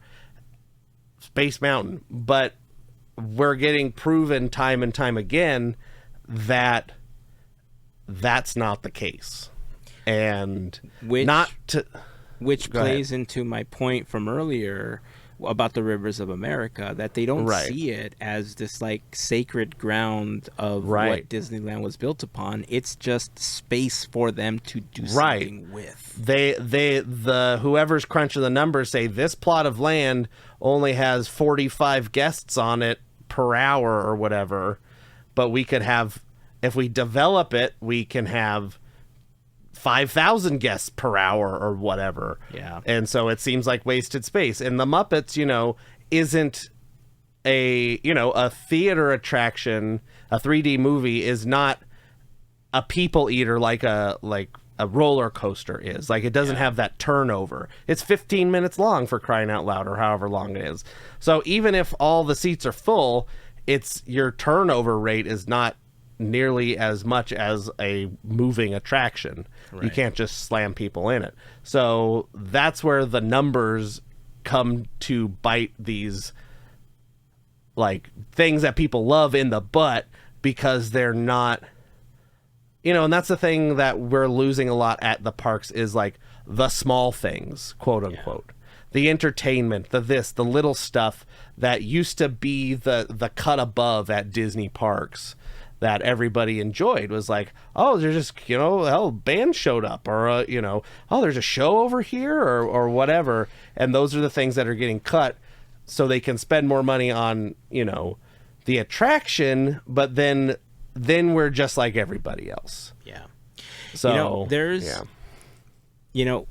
Imagineers obviously do the work, right? But they're not the ones, like, I think some people want to believe that the Imagineers are the ones making these decisions as far as where things are going to go and stuff, but they're not the ones making these decisions. Somebody in Imagineering probably is, but that's like because they got an order from somebody much higher than them that they need something, to do something or whatever. Some city planner in Imagineering that's right. And so the thing is that with any I don't even know like how to phrase this and how to say it, but when it comes to these new lands, I don't know how to say this without sounding like a jerk. I don't want to sound like a jerk. Well, just sound like a jerk and just say, I'm not trying to be a jerk. Well, because I'm not trying to insult, obviously, because I understand what Imagineers go through, and I understand the work that goes into, especially after talking to so many Imagineers at the Expo this last weekend. I can tell that they're all passionate about what they do, right? But I could tell that also a lot of these plans that are coming down the pipeline are not necessarily because they want to make these changes. Sometimes these things that come down the pipe feel like a knee-jerk reaction to things like Epic Universe, where they're like, this is opening, we need to do something in the next couple of years to be able to compete with this. And so these announcements, they're not finite, obviously, because it's a general reaction to Disney now having more competition in the space that they didn't have in the last 5 to 10 years. Right, so I hope. I think the last announcement of the night was really trying to fight up against the Epic Universe. I'm glad stuff. You said that, and that's kind of going to lead into this final announcement. Is Josh D'Amaro? It was teased before, obviously, but the final announcement is that he's saying that we're getting a Villains Land. In was it Hollywood Studios or Magic Kingdom? Magic Kingdom. Magic Kingdom. This is what's behind, quote unquote, Big Thunder Mountain. Right. So beyond, right. So I love the fact that we're getting a Villains Land. It sucks that it's happening at Magic Kingdom, but again, no space here, One, your thoughts, and two, what do you think is going to happen again with... there isn't really anything beyond Big Thunder that I think we'd be losing, but when you think it's just like trees and stuff. Maybe that would have been a better place for the Cars attraction. This is what I'm saying. But your thoughts on Villains? You guys are welcome, because I mentioned this in our Armchair Imagineering episode in Making Our Own Parks. And I laid out a Villains third park. So, you're welcome. Yeah. That's all I could say. Now, will any of it come to fruition? We don't know. Are we going to get the Yzma Pull the Lever roller coaster that we deserve? Probably not. It's probably going to be Maleficent. I don't know. It's going to be Maleficent. We know it's all going to... Like, that's what it's going to be, right? Like, it's going to be... I have a feeling like it's going to be something along those lines of, like, mystical Maleficent, the Evil Queen, Madame Mim, those kind of like folks, Scar maybe, Hades maybe, those kind of like, you know, we're not going to get just like the people that are evil just because they're evil or just bad. Like, we're not going to see, you know, I don't think we're going to see like Gaston or Frollo or Ratigan or, you know, Who things knows? like that. I think they're going to try and make some sort of story along with it, unless it's like Disney Suicide Squad. And they're like, all the villains have to team up to do a heist. I could see them doing that. Or whatever. Making them like, all superhero villains. Right. And making them the heroes of their villain story. Right. So, I don't know. There's going to be a restaurant, apparently. That's what they said in 2 attractions. Yeah. Or 2 attractions. I think it said 2 attractions. 2 attractions is a land. This is another one they're like, it's coming some point. But just take it with a grain of salt, and then we'll see 2035. Yeah. So that's my feelings on it, I guess. Cool. And then to wrap everything up, we'll make this really quick. Ladies and gentlemen, Shabuzi. The Disney and Epic announcement. They brought out Kevin Feige. No, Kevin Feige, Andrew Pete Docter. And what's his name? Cowboy Hat. Dave Filoni. Dave Filoni. And then who was representing? That was it. It was just the 3 of them. Oh, okay. So they announced that, the announcement was being streamed in Fortnite. We talked a little bit about that earlier. Marvel season started this week. They got Doctor Doom as one of the featured villains. Oh, no. Who? Oh, I lied. Somebody else is there. Yeah, I thought they had one other person. I don't remember. The point is... well, you keep talking. I'm going to figure out who it is. They announced that the Incredibles are coming. They announced that villains are coming to Fortnite later this fall, I believe. And they announced that the Mandalorian and Grogu are coming to... There's like a Grogu back bling that's coming to Fortnite as well. This one made a lot of people angry, primarily because the only announcement of this panel being streamed was connected to being streamed in Fortnite. And so people were angry because if you don't play Fortnite, you weren't going to be able to stream it. You weren't going to be able to watch it. But they also didn't tell anybody that the entire panel wasn't going to be streamed in Fortnite. It was only the epic portion of the panel that was going to be streamed in Fortnite, which made people even angrier when they found that out. So gotcha. Sorry, I also wasn't listening. It's Jennifer Lee from Walt Disney Animation. Yeah. Okay. Whatever. So I just said thank you, and then I said you're welcome to myself. We're tired. That's awesome. We're tired. It's 12:20 a.m. And we still have so much more to talk about.